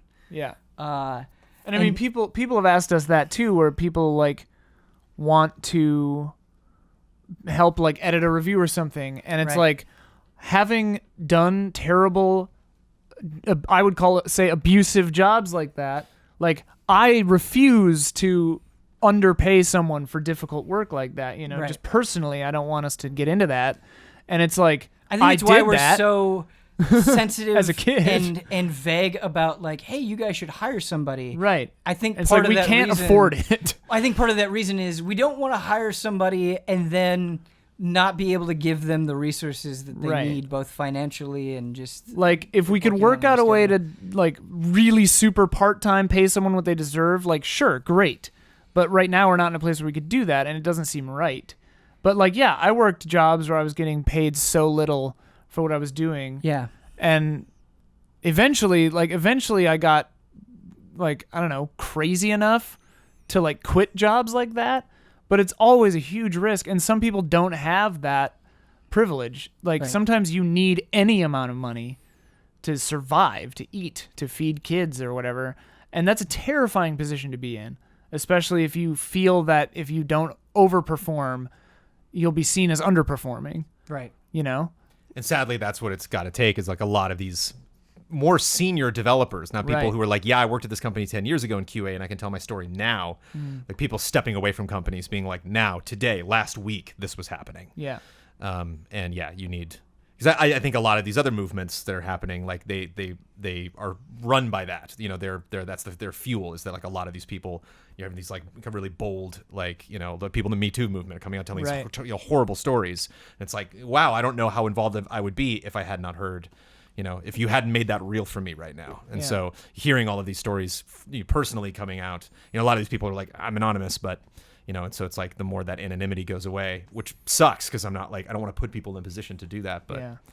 it's going to take, that kind of fighting back. I That would make a Sam and Downhauser be like, damn, you know, like Right. now it's one thing about whether I can bring QA people on because they know they're going to be treated like crap. Now I can't hire people to manage those people because they're like, I don't want people to work under me that are in this poor Miserable, condition, yeah. you know, and hopefully Right. that works itself up the chain where it's just like, I need to be more honest about, like you were saying, like they don't know. And it's like Right. that line of communication, whether it takes Twitter or, you know, Right. or the courts or somebody to just Right. finally knock on their door and be like, this needs to be addressed. Yeah, because if you're a QA person who's working all these hours and need the money and need the job, you're not going to also go to your superior and say, hey, I'm having a hard time. These work hours are insane. Right. Like, it's just not going to happen because it's just not going to happen. Right. And it's been going on forever. Especially if you're on Red Dead 2 and you know it's going to be good. Right. You know it's going to sell. You know people are going to be obsessed over it. Or God of War, or Last of Us 2, or whatever. Like, any of these games that, you're like, I know this is going to be not worth it. Or but it's like if I'm doing crunch on Cooking Mama 7, like, just get out of there. Cooking Mama is great. I think it is impossible in these kinds of situations when you're dealing with so many employees on a podcast segment that is not ultimately that long to really tell the complete side of the story. From three people not doing the research. Exactly. Well, and Exactly. like who don't work. Like we have a film background. You have a journalism background. Right. And like there's some parody there, like parity with a T. But like we can't speak to this necessarily. I feel like a directly. massive hypocrite because in the Red Dead review, I got 4-hour sleep like 5 nights in a row. Yeah, you know? this It's like, the Western that comes out on the 27th. We did I did. But there wasn't several full days of editing, like full days. We did a 16-hour so it shoot just, so it day. just speaks to how easy it is for somebody to do that to themselves, Right. not necessarily. Like I'll for, do it to you know. myself anytime when it's my own thing. That to me is what it Bloodworth comes back wasn't threatening No, to withhold right. pay from to. you. Right, if it right, wasn't- right. Yeah. In fact, Bloodworth's a great example because like all of us, I think, at a certain point have like gone onto Slack at 4 a.m. and been like, hey, blah blah blah, expecting Right an there, answer right. tomorrow, and Bloodworth is there, and I'm like, I've been like, Bloodworth, go to sleep, stop. But like, I think ultimately the big message that I just personally want to convey is I do think, like you said and like you're saying, it's very easy to be hypocritical, but I think the way these things change is we talk about them. Right. Even if we Right. talk about them super imperfectly. Yeah. Even if we get a ton of comments that are like, wait, you didn't mention that or wasn't that, like not being afraid of that stuff. We're gonna and- get it and wrong. trying and trying to talk about it because again, it's hard to tell the complete story because there are employees that are getting out there and saying like, no, I'm having a great time or this isn't quite super right. gray area, but Right, like it is. But like people needing sleep and being able to take care of themselves, Right. that's not gray. That is a fact. and also like You need to take care can, of yourself. You can work and ultimately on you'll do better work if you get more that. rest and That's have the a clearer thing. head. Like metrics have shown that people who are not overworked do more work and of a better quality. So it's kind of that's the weird thing about it is like I feel like they're viewing this stuff like they view QA as just a quantity game when there is thought and talent and things that go into it that would benefit from not being drastically overworked. And all of this said, like I'm sure everyone who worked on Red Dead Redemption 2 is still hugely proud of the game. Mm-hmm. You can still feel very proud of a thing that you've like been tortured to create, you know? I maybe want to end this discussion talking about Easy Ally's specific role in things because it's difficult. We're not a hard-hitting journalism site. That's not what we do. No. We are 9 people, 9 friends that get together and describe how we feel about the games that we're playing. Mm-hmm. We're not really looking at the other side. Is it hypocritical for us to maybe get to the end of the year or to get to these discussions and not factor that in, or can there be a clear separation? Is that okay? Yeah, to what? What are we at? Yes, as long as you set up the preface for what you're talking about. Right. And like I said, like I think you can do a separation between a work of art and the process. So yeah, that's not difficult for me, and I can argue that. I can be on that side of the debate class. And well, I guess maybe I'm not totally clear what you're asking. Like, I'm saying we're people that really just analyze the products themselves. Oh, That's yeah, what yeah, we yeah. are. That's Yeah, what yeah, we yeah. do. But I think there are times where you have these boiling over moments where, like, I am playing Red Dead Redemption 2 and I'm having a great time, but those thoughts are seeping in. Of I'm course, not a sure. robot, Yep, right? yeah. It's going to influence me on some level because I want to believe that caring about people is good. You know, it's you have responses. I think You are just human. yeah. whenever this topic comes up, never be light about it ever. Yeah. You know, Yeah. never be like, crunch, brr. You know, it's like you hear that word and that's just like we need to make that a bad word in this industry. And it's not going to solve it, but I think that's a step that we can take in I our think- positions. to me, it would feel more hypocritical if we were, because like we've discussed, like we all, like Easy Allies doesn't have hours. It doesn't have work days. We are all most of the time almost kind of just every day working to some extent, like almost always on call doing something. But then you do have days where it's just you don't have anything to do today. So it's very nebulous and strange. And if we had people working under us, because the 9 of us have an equal split, right? It's just an equal thing. We're 9 people. We all love this. We choose to do it. We want to do it. And it's a small enough group that we can observe and not police, but like observe and help each other. If someone's burning out, we can say, you look really tired, Right. Brandon Jones. Yeah. Slow down, you know? And like, you're not under me. We're all on the same level organizationally. So like, if we were then preaching like to Rockstar to, you know, pump the brakes and then had employees under us that we were expecting to work the way that we work ourselves, that would be hugely hypocritical. I really don't want to preach. I just want to talk about it. Right, Because- right. because That I didn't mean preach, but like, yeah. But I do think like Easy Allies specifically, we're not a political site. We're not, you know, we have our own beliefs in politics and we stand up for what we believe is right when we're able to, which is most of the time, I think. But yeah, we're not going to like always talk about the issues like this. But yeah, they definitely have an effect. Like you said, we're people and we're aware of them. And like, you know, we're willing to tackle these things. I think that one of the key differences, Ben, just seeing how we operate is we don't. If you're in a position, if you're at Waypoint, if you're a Polygon, if you're a Kotaku, Right. you create the story. Right. You get out there, you do the research, and you show up one day and you go, hey, guess what? In video industry, we're talking about this today. Right. And we don't do that. Like we Right. react to a lot of things that happen. So I think as long as we're understanding of that we do have this backseat to just like, whoa, did you check the internet today? This crazy thing happened. Right. That will always be our approach. And I Because think- just like games, we're still reacting to news and I agree. stocks and NPD and all of that stuff. That's what we do. I guess just personally a belief that I have, and sometimes I waver in this belief, but I think ultimately I do feel this, is that I really think your voice matters a lot more than you think it does. And I see this reflected within Easy Allies. When Brandon Jones's voice or each person's voice? each person, you listening to this podcast right now, I think your voice matters more than you think it does, and more than you've been led to believe sometimes. Because even just within us, when something happens and we kick up a storm, and it's like, oh man, people really don't like this. Yeah. It's so easy to see. We're all on social media. We're all reading the same stuff. We're all talking about it. We get together and we have a conversation about it. Yeah. And so whether it's, you know, politics or this Rockstar thing or Easy Allies or whatever it is, I don't think you should be dissuaded from talking about it and voicing your opinion, whatever that opinion is, because I guarantee there are people out there reading it and processing it and trying to understand it. And so, like, yeah, it may feel a little bit helpless. It may feel like you're just complaining, but I do think people listen, and I do think it's important to send that message of, if you care about this or you feel one way or another about this, don't be afraid of telling people that. 100%. Yeah. I think that's really important. Well put, Ben. Yeah, I like Yeah. that. Because it's just so easy to feel helpless, right? Like this Rockstar thing, this we're talking about the Rockstar thing. We didn't come away, I don't think, with a solution, right? Or even anything remotely. I don't know processing that there is a solution that we three of won't us be taking could action come, steps yeah, on this one. because I don't know what the solution is. Right.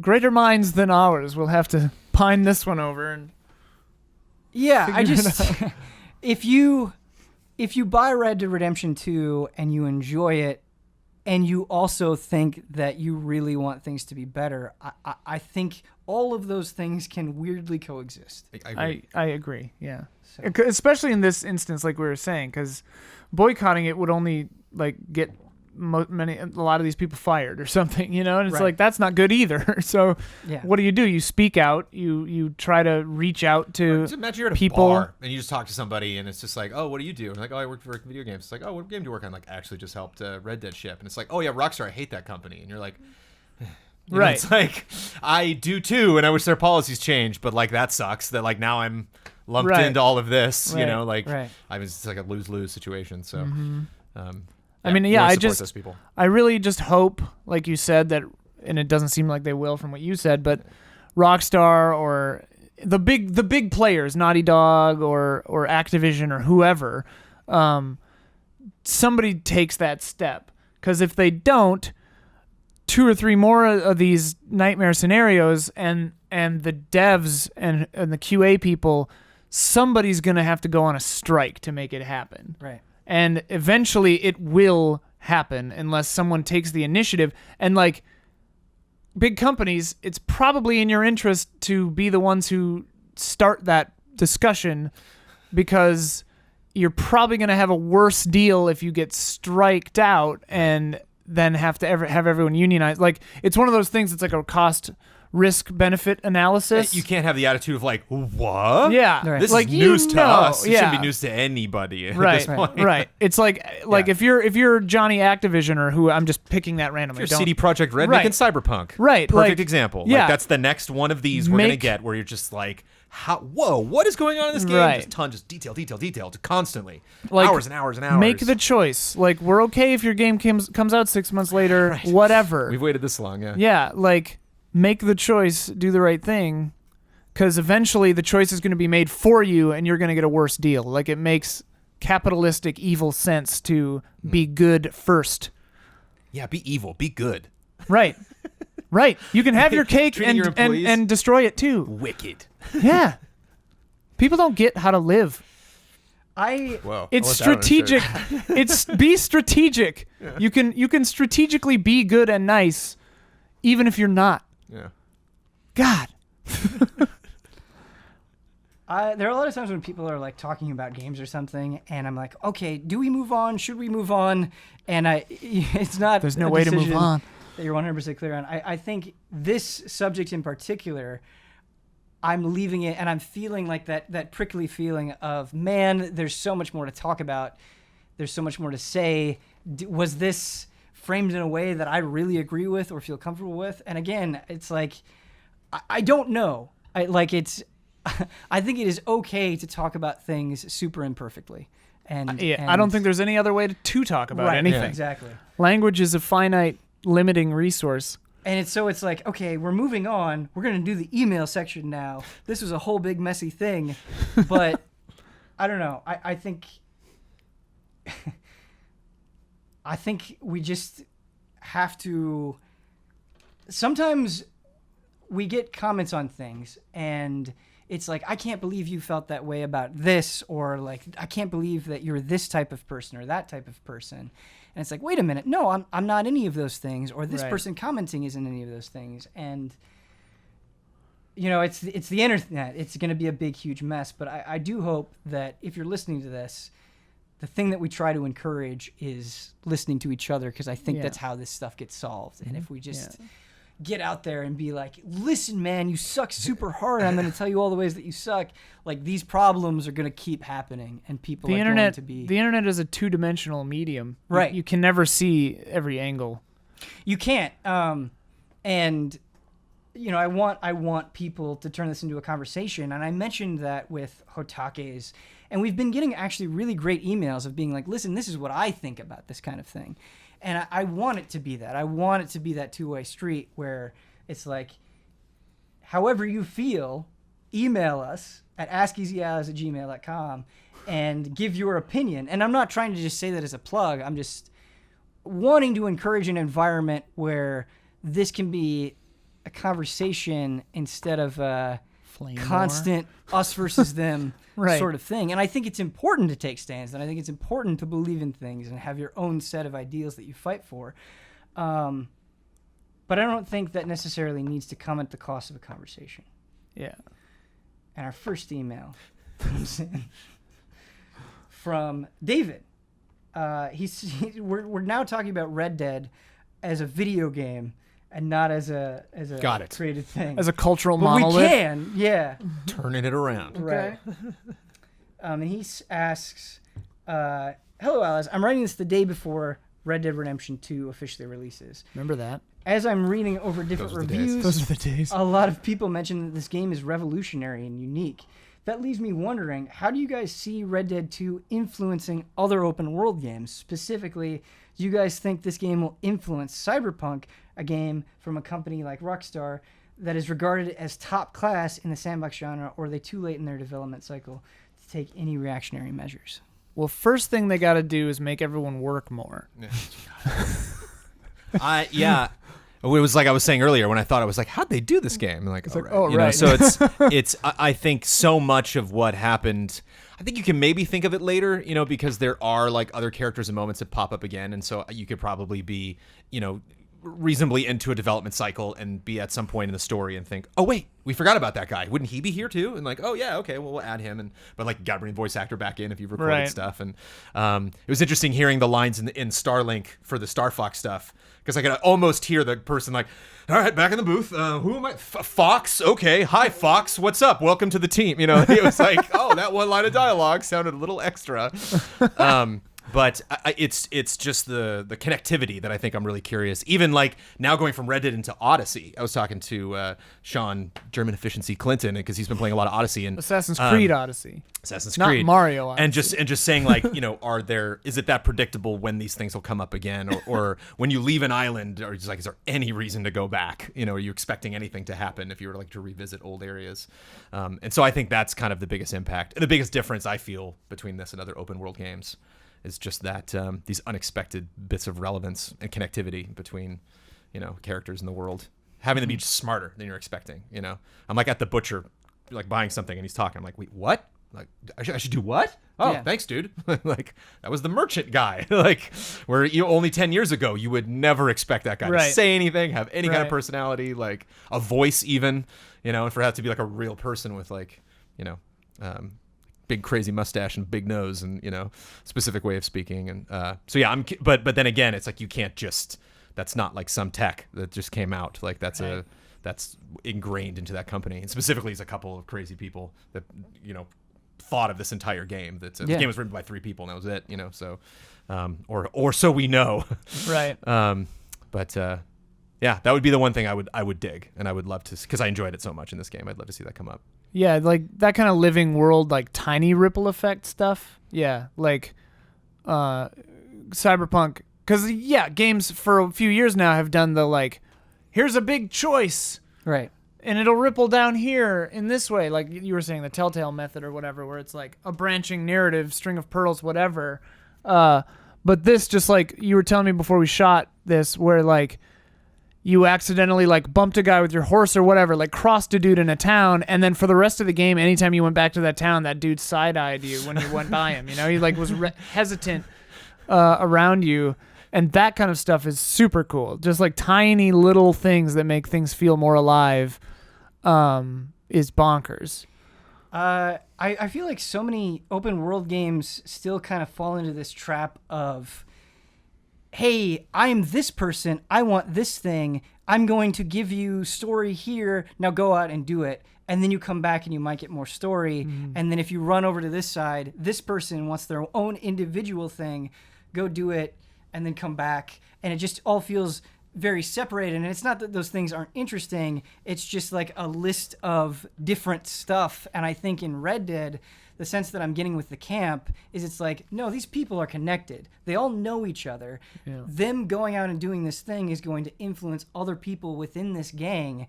And it so far is making a lot of natural sense of being like, we need to go get food. We're going to turn this into a mission. You're going to learn more about these characters there. And again, still early on, but I just really love that sense of this kind of centralness of how the camp is working, how the gang dynamic is working. To go back in time to 2 gens to something I remember happening, and I was like, "Ooh, that's wonderful." But I think it was Vice City, and I think I was like driving. I was by the side of the road, and I was getting in my car, and a guy drives by, and 2 cops drive by after him, and I was like, "Whoa!" Like, Something's going on. that guy lives in this city. You know, like Yeah. that was a thing that had nothing to do with me. And like the evolution of it now with Red Dead is me going into town and like, oh, I'm going to shave. And like while I'm shaving, it's just like, I told you 1,000 times not Right. to go my chickens. And I'm like, Right. what's going on? And like Yeah. go over and it's like, these are just 2 different characters in camp. They're like, things are getting tense in the gang and they're yelling at each other. And you're just like, oh, wow, okay. And like, That's something I love in town.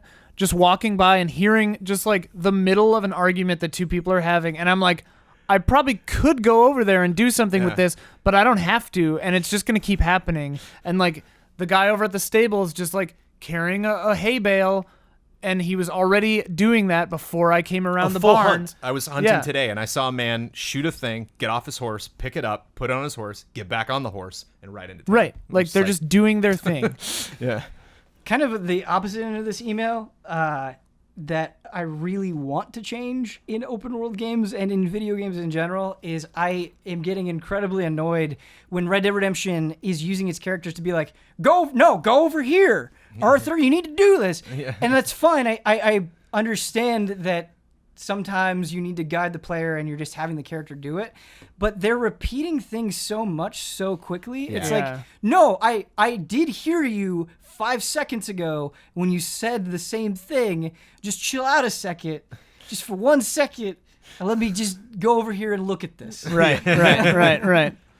And so, I don't know. I don't know how you solve that problem of being like, we need to guide the player, otherwise they're going to get lost and mad, versus like, no, stop repeating the same thing. One has to change. One of the early hunt missions, I was trying to catch a deer, and I had shot one and hit it in the flank so it didn't die, and it ran off. And so then I was tracking it, but then came upon another deer. I couldn't find the one I lost, whatever. And so the Charles, I think, was with me, and he was like, "Where are you going?" Because I was like going after a different deer. And I'm like, I just need to get one more deer. Like in real life, it's very wrong to like wound an animal and then abandon it. But in a video game, I'm like, I just need another deer and this mission will be over. It's like, there's a deer over there, guy. I'm going after that one. Yeah, when Huber talks about the next gen and how he wants AI to be improved, that is what I'm really with him on. Actual thinking. Right, like can the game realize how I'm doing things, what I appreciate, and kind of bounce off that in a more realistic way. I guess a stopgap that I think this game does, maybe just not in every example, but like make the character just give the directive, but as a question. You know, like the hunting guy was like, "Where are you going? It's this way," or whatever. Like that's a better way to do it than saying, "Arthur, we got to go over here." Yeah. Right. Arthur, go to the right. Yeah. Like, Arthur, where the hell are you going? You know, like that's better. Right. It's not the perfect solution, but it's better. Our next email comes in from Brandon, and he says, "Happy Halloween," which I think Happy should be Halloween. Happy Halloween. Best time of the year. While the scares are the norm for this time of year, there are plenty of classic games that get their annual playthroughs. I thought it would be fun to ask, what kind of scares do you see underutilized? Or which type of scares don't you see in games that you want to be more present? Jump scares are the go-to, and creepy or disgusting-looking enemies are pervasive in many horror titles. But do you think about how people could be terrified that in a way that could be improved? Sorry, I botched that last sentence there. Thanks for taking my email, and stay easy. I mean, the ultimate example, Pyramid Head standing at the end of the hallway, like just like creepy things changing ever so slightly, or being watched from a distance by something you can't make out, or what game was it? Amnesia or Layers of Fear or something. Things where games do it really well, where they utilize your field of view, and you're like, you see something, and you're like, did that painting just change or move or something? And then you're like, nah. And then you just keep going, you know? Like, stuff like that is so good. That's how I feel about horror in television and film, and definitely in games as well. That really frustrates me. It's like I'll have a moment and I'll see something in the background, I can sense like, oh man, I think there's something in there. I think I can kind of predict what's going to happen. And something will happen that the character doesn't see, but I see. And the music's like, da-na-na. And it's like, I saw it. Thank you. Right. Just stop it with the da-na-na and let me absorb that, like, because that to me is, and Haunting of Hill House is just drenched in that. Haven't started it yet. There's just so much. You're like, God, and the character's like, blah, blah, blah, talking. And you're like, it's behind you. Like, even stuff that like we would watch and Amanda would be like, rewind that, and I rewind it, and she's like, keep going, and just like, oh, there was a person standing there that in the next shot wasn't there. way in the back, like out Yeah, of focus. yeah. Like only with the general understanding of a human biology could I figure, head, shoulders, like that's a person, and like I love that stuff. RE7 does a lot of that. There's a character, I don't want to spoil it, but like there's a character that you would not imagine would be very mobile, that would be traveling to places, kind of like and spoiled, kind of like the stranger in RE4, where you like finally get through that door and then there's the stranger. And so like here's a person that's like not moving, that's just stationary, and so it's like not jumping out at me, not making a noise or anything, and I would like walk in the room like, oh god, and see them, because it's like, how are you here? You shouldn't be here. Right. Like, how the heck did you do that? And so I think there's things you can do just visually that I can just stumble upon. No sound effects, no music, just let me see it and let me understand what that means. I'm trying to remember if there's a sound cue. I hope there's not. My memory is being kind, but in the movie Legend, yeah, which is on Amazon right now. I just when saw that it's a cheesy movie. oh, it's absurd. Wait, not Legend. I Am Legend. Oh, okay. Not the Tom Cruise. Right. Very different. Very different. Legend, though, is great, but I Am Legend. Sorry. The part when because he dressed up all the mannequins in the video store and would talk to them as he went in there. The scene where he's just driving down the street and then the mannequin is like 300 yards away across a bridge in front of a building that he didn't put it there.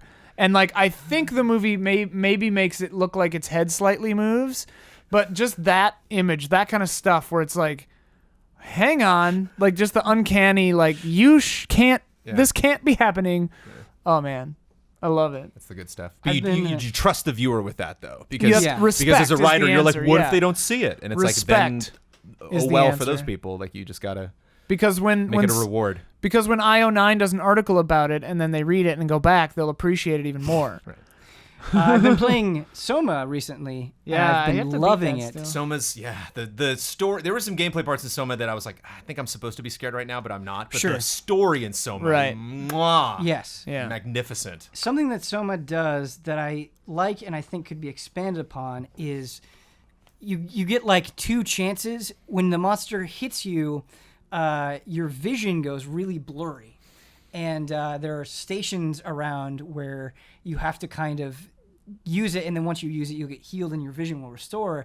And it's not so much that I want to go to those stations because if I get hit again, I'll die. It's because it's kind of disorienting walking around and having everything seem all swimmy and blurry. And I realized that like so many horror games just treat health as a number. Like if you use a health kit or some sort of item, you just go from red to green again and you're fine. I'm sure there are examples that I'm either not thinking of or not aware of where this isn't the case. Amnesia comes to mind. Sure. Where like you have to hide from monsters because if you see them or they see you, you either go crazy or they kill you. Right. But and you often have to hide in the dark, and being in the dark makes you go crazy. So it's like, But I just feel like there could be more of like I'm bleeding and the monster is responding to that, or I'm missing limbs and it just completely changes how I get around. I just feel like the fear of your own physical state could be incorporated more. You know what would be awesome in a game? If a monster is attracted to blood, and so you could like, and they don't really ever say that you can do this. Maybe there's a mechanic where you could like toss your blood, but like, if you just stood in a location bleeding for a while, it could be bait, and then you have a pool of blood here, and then you run over there, and it goes toward the blood, And you don't have like a blood meter. You just kind of start getting woozy. Yeah, you're just getting like, woozy. You're like, oh my god. Start to wobble a little bit. I'm always hesitant to talk about like, oh man, have the health of the player play into the horror of it more, because I feel like a lot of times what happens is they try to design that thing, and because it's not, like everybody knows what a number means or what a bar means. And plus, we all know that the best health systems just rip more clothing off when you're lower in health. What game is that? Third Birthday that did that? Yeah. Or that one of the Jurassic Park games? Whatever. I just feel like a lot of times that stuff ends up feeling gimmicky or a pain in the ass, and so I understand why people don't do it. But the hard thing to do with stuff like that is make something that's not just cool the first time. That's why Eternal Darkness is so impressive, right? Because I've been streaming that, and the sanity meter is implemented so well, because if you get it all the way down, it also starts draining your health pretty quickly. And so it's like, okay, I have this mechanical reason for wanting to keep it up. But also, they just do so many crazy things with, like, distorting your perception of reality. Like, the one that got me the worst was, I'm going to heal, but because I have low sanity, my character blew up. Yeah. I was just like, wait, no. Healing killed you? I didn't want to hurt myself. I just wanted to heal. Yeah. And so that ends up being like this really brilliant mechanic that I think is done so well. But yeah, horror games. I think we all have like a pretty strong appreciation of horror games. Yeah. Yeah, I'm definitely like, that's another change in me that I've noticed, that I'm less resilient when it comes to horror games than I used to be as a kid. Like when I was a kid, I'd play all the Silent Hills, all the whatever. Yeah. And it was great. And now I'm kind of just like, I don't know, maybe I'm closer to death now, but I'm just like, It's only going to get worse. Yeah, I know. I just can't handle it. You've experienced more sadness, and so it hits harder. So I'm like, this is real now. Yeah.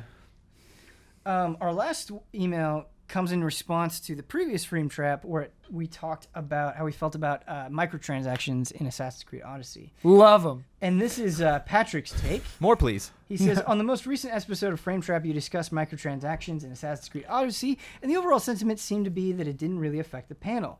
Ubisoft made the excuse that microtransactions were there to offer player choice, aka people with less time but more money who can skip parts of the game so they don't have to do side quests and can just play the main story. However, in previous Assassin's Creed games, playing only the story was always possible without purchasing microtransactions. People have mentioned huge difficulty spikes later in the game for people who don't engage in enough side content, requiring the player to either do mini side quests or buy a booster. So I have to ask, does it really offer players choice to pay extra money to skip parts of the game? Or if this was really a feature, why wouldn't they include this for free? Also, if microtransactions are acceptable as long as they don't affect the gameplay too much, cosmetics, are we really in an age where we lose the ability to make our characters look the way we want without shelling out more money? Think of Spider-Man didn't have the alternate suits, but instead they were all microtransactions. Ugh. It would still be a good game, but a lot of enjoyment would be lost in my opinion. Or what about Overwatch, when the only progression system the game has is based around cosmetics, which are much easier to attain if you pay extra money? Do we have to accept these conditions as long as they don't affect gameplay? So I have a lot of feelings on this. And I sympathize. I don't think we should hand wave away microtransactions, nor do I think, personally, nor do I think anyone else at Easy Allies feel like, oh yeah, microtransactions are okay as long as they're not actively destroying it. I think it's really a case-by-case basis. Yeah. But I also think you kind of have to take a little bit of a broader view here, because when you just say like, hey, you could play through Assassin's Creed without microtransactions before, like, yeah, that's true, but Assassin's Creed Origins and Assassin's Creed Odyssey are much different games than Assassin's Creed 1, 2, and 3. Mm-hmm. Yeah. They're completely different styles, and I'm not saying that automatically makes microtransactions okay, but I feel like when you were very overtly going into a more open world, more RPG style of game, for me personally, I think it makes a little bit of sense being like, okay, this thing has a level requirement, I have to do more side stuff. It's because they're changing up the game. Right. I haven't gotten to the end of the game and the in-game difficulty spikes, and so I might get on a frame trap and be like, no, this is BS. They're clearly drawing this out for microtransactions. But yeah, I think it's a little bit more complicated than just being like, you could do this before and you can't do that now. I think the design's different. I think also, like, in the case of this, I haven't played it, but from what I've heard, like, Huber, it didn't seem to be a problem. He didn't experience difficulty spikes, but he's Huber. He's like a superhuman at video games, so who knows? But, like, it kind of creates a false equivalency where, and the argument has like an intrinsic kind of dark side where it's like, yeah, there are two kinds of players, those with time and those with money, which is kind of fucked up because it's like intrinsically valuing the time of the rich as more valuable than the time of the not super rich. Right. So it's like Ubisoft, I'm not saying they're saying this, but like taking that argument to its Black Mirror extreme is like, okay, so if you can't afford the XP boost, that means your time is not as valuable. Right. And thus you have less like value as a person in a weird way. Like, that's not okay. That's kind of messed up. But, like, I don't think anyone's necessarily saying that intentionally, at least. But if it is true, maybe not in this game, but in any other game, there are certainly games, I think, that are real, like, I don't know, shystery, where they're like, Absolutely. if you don't pay money, you can't advance past this. Absolutely. And, like, I love the game Let It Die, but that boss on floor 26, my God, it definitely got so much harder. It was spiky, right? Yeah. And it felt spiky, Real in a, spiky. in a free-to-play game, and that felt weird. Right, but that like, can definitely happen. yeah, and in that game, it's like the attitude sort of made up for it because the name of the game is Let It Die. It's almost like the game is saying, like, give up on your hope of making it all the way to the top of the tower. Like, just don't worry about it. Have fun. The other thing about that is it is also free to play, which is, Right. is an important argument. And like, yeah, so if they are building in padding or difficulty spikes, and the reasoning is, well, you could just pay $10 and the difficulty spikes won't be a problem, or your time is worthless and you have all the time in the world to go to these other islands and do side quests. Like, if that is the argument, that's intrinsically nasty. Sure. I'm not saying that is the argument. I don't know, but like, if that's the case, that's bad news. Yeah. I just don't think it's always beneficial to, and I'm not saying that Patrick is doing this, but like with the Black Ops 4 review, I saw a lot of comments of being like, the Black Ops Pass is nasty. I don't like that I can't pay for stuff individually. It's too much money. Yeah. And I think there are some of those opinions that I really agree on, or I can understand people. If you really care about the campaigns in Call of Duty and that's something that's important to you, I can understand being disappointed of not having the campaign in Call of Duty Black Ops 4. It's just me personally, after playing a bunch of Black Ops 4, I think this is a really great game with a lot of stuff in it, and most of that stuff is of very high quality. Like, there's a lot you get in there, I personally believe, for the $60 that you pay.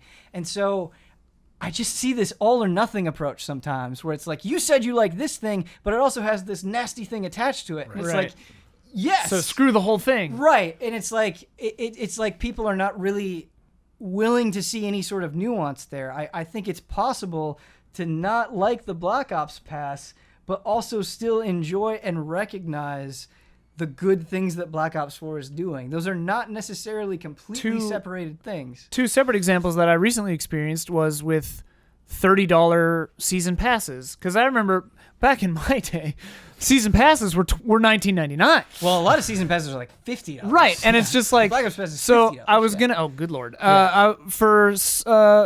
for Soulcalibur VI, I wanted, what's her name? Sorry, Tira. I wanted Tira, and I was like, oh, I'll glance at the season pass, expecting it to be $19.99. I believe it was $30. Right. And I was like, $29.99. I was like, oh, okay, not buying that, and I bought Tira. And with Spider-Man, I looked at the season pass, and that was $30. And yeah, it's three $10 things probably. $24.99. $24.99. Okay, so you do save $5. on it, yeah. Because that's right. Because I remember then going and buying the Heist while saying to myself, if I do buy the other two, I'm gonna get screwed. Right. But I didn't buy the season pass because I was like, that's too expensive. But that's my choice. I don't know. I have unpopular opinions. Go Give for me it. unpopular opinions. And it's interesting because we've actually talked about this on like group streams, the podcast, and like microtransactions have come up, and I'm like, is now the time for me to say that I don't care about any of this? And this is just me being brand manager, and like I don't want to be insensitive to people that have been burnt. I'm not saying that Star Wars Battlefront 2 had a good design. You know, like there are really bad versions of this, but two things that frustrate me about the conversation surrounding microtransactions are, one, it always happens before people play the game. It always happens. Yeah. There's microtransactions in this period, raw, and it's like, let's all play the game and then look back and figure it out. But like we can't because the game hasn't come out yet, and so it's just like always negative. How did they dare they? You know, and in my opinion, like if it's not the problem with Battlefront is you were just constantly returning to the microtransaction screen, like they were just, or if there's a lot of games you'll play that'll like constantly put up things or something. Exit through the gift hey, shop. you know, yeah, like you're experiencing this game wrong unless you bought this thing. You'll see an ad for something you've already purchased. That's terrible. You know, like that should never happen. That sucks. But in the case of something like Assassins, a lot of people like didn't even know it was there. Like a lot of people got really up in arms about Shadow of War, and they were like, "Tell me about this experience." And I'm like, I didn't experience it because I don't care. Like I didn't. Right. The game was not slow for me. I didn't have these issues where I felt this was necessary. So it's kind of weird me on the inside looking out at these people on the outside looking in and trying to get in their shoes and understand like how they could perceive this system that I have experienced and did not have a problem with. One of the other things that I think is interesting is it seems like the conversation about microtransactions keeps getting closer and closer to the core of like what a game should be, in that mobile games come out littered with microtransactions. Everyone gets up in arms, like starts poo-pooing mobile games, and we're just kind of like over that now. And then now multiplayer games, Overwatch, you're like starting to encroach on these things, and it's like, well, this isn't appropriate. Well, as long as it doesn't influence the gameplay, and as long as it's in a single player game and not a multiplayer game, I'm okay with it. Now we're complaining about single player games, and it's just like, what can we charge for that you won't instantly think you're betraying me as a consumer, you're ruining the experience, just knowing something is there. Like I remember back in there was a $20 horse in World of Warcraft, and the people in my guild were like, "It looks like you're writing a $20 bill right now," and I'm just like, "Sorry," like they put it in that game, knowing like some people are gonna buy it, some people are gonna hate it, but just hating that it's there is like, I wish we could expand this conversation a little more, other than how dare they charge me for this thing. And it's like, these companies are going to try to charge you for absolutely everything that they can. Yeah. And if that goes too far, it's not because like we hate you. It's just like, just try this and see what happens. And I see companies like experimenting with stuff, and people just hammer them. And it's like, calm down. Like it's gonna happen, especially for Assassin's Creed. For these series have been around. Call of Duty, a year again and again. They're gonna be like, what if we don't do a campaign? What if we charge for this instead of this? And so when I see these little experiments, like what we can say it doesn't work, until we're blue in the face. We can be like, this sucks, but to hate it out the gate, to hate it for purely existing, it's like, oh, come on. Like, I'm never in that camp. I'm always like, all right. that there are occasional times, not always, but there are occasional times where the people who create the news, like you were talking about before, like find an angle in a thing. Like I do think there's a responsibility in your titles to because sometimes these things... And be upfront about it. That was the other issue with Battlefront. It's like, wait, what? Like right before launch, we're like, wait, more info about this, please. And they're like, no, we're going to sneak it in, have it be, to hamstring you the whole time. And like, in that case, if you're sneaking something in and being shifty about it, then yeah, I think someone should write a think piece blasting you about it. But other times where it's like, we're creating a mountain out of a molehill with the Assassin's Creed $10 XP boost, probably, because like, who cares? Right? It depends. Yeah. I mean, we're trying to draw lines it's not here. A news item. I don't think it is fair to say that people are just complaining about things for no good reason. I think people are legitimately upset about things and have every right to be. What I mean to say, sorry, I feel like I've been misunderstood. No. What I mean to say is, like, when you were talking about evolving conversation. Oh yeah. No, but what I meant to say is how you were saying people get really up in arms before a game is even out. Right. Like the Assassin's Creed thing, people were all up in arms about it before the game was even out. Because it's not something... Or before they'd finished it. Right, there were people that put in 60 hours that were like, I didn't have a problem. And it's like, I put in 10 it's and not I think something, you're wrong. It's not something shitty that you discovered on your own and then said, hey, this is a shitty thing. Yeah. It's something that you saw a headline about. Exactly. And it was sensationalized, and then everyone got up in arms about it. It's like, it's created a false controversy about a thing that, yeah, sure, sucks, but it doesn't matter. I do think... You are 100% right that sometimes it feels like there's a room of people and then a distant voice just shouts DLC, and then that room just starts screaming. Right. And I don't think encouraging that type of behavior is good. I do think we should put in more effort to find out about these things. However, a lot of games are expensive, and so I think it makes sense that people are skeptical or cynical because they only have so much time, they only have so much money to play these games. And so I do understand that skepticism a lot, but I also think there's a difference between a game, and I've played these games, I've felt this, where it's just like, this doesn't even feel like a game or something that is trying to give me an enjoyable experience. It feels like it's just trying to suck out as much money as possible. Mm-hmm. And that should be criticized. That should be I think dealt with because it's affecting your experience with this thing. However, if I'm sitting here and this is 100% true and I'm enjoying Assassin's Creed and I'm loving it and I think it's great and I'm having such a good time, and you're like, yeah, but it has this thing, you should hate that thing and therefore you should hate the game, that doesn't really track with me. I'm not going to force myself to say this is awful if I don't actually feel that way. But you also have to understand that opinions change over time, right? People are like, hey, you spoke out against the Black Ops Pass and you said you didn't like that. I don't like it. But then I played Black Ops 4, and I think Black Ops 4 is a game worth $60. Right, that can happen too. I think like the way it should always go, right, is, and I mean, like we always joke about like Bezos bucks, like stick it to Bezos, like get your free Twitch Prime subscription, because which you should do. Hilarious. It's hilarious, but also like in a kind of like 80s punk rock, like Damn the Man sort of vibe. Like, let's taking Assassin's Creed Odyssey as the example. Let's say they designed this game. Maybe this is true, maybe this isn't true, but let's hypothetically say they designed this game entirely just for someone who could afford the game, $60, and they wanted to make it the greatest experience for that price that you could possibly imagine. Let's say that every company works like that, right? And then let's say you tack on the other stuff on top of that just to screw suckers out of their money who have a lot of money. Like that, go for it. I say companies, screw them. Like, get the whales, take them for all they're worth, because if they're going to pay for it, let them pay for it. But as long as that's the design modality where it's like, we made the product that we're making the best it can possibly be, and then we put a $10,000 spaceship in our game because somebody's going to buy it. Don't you think that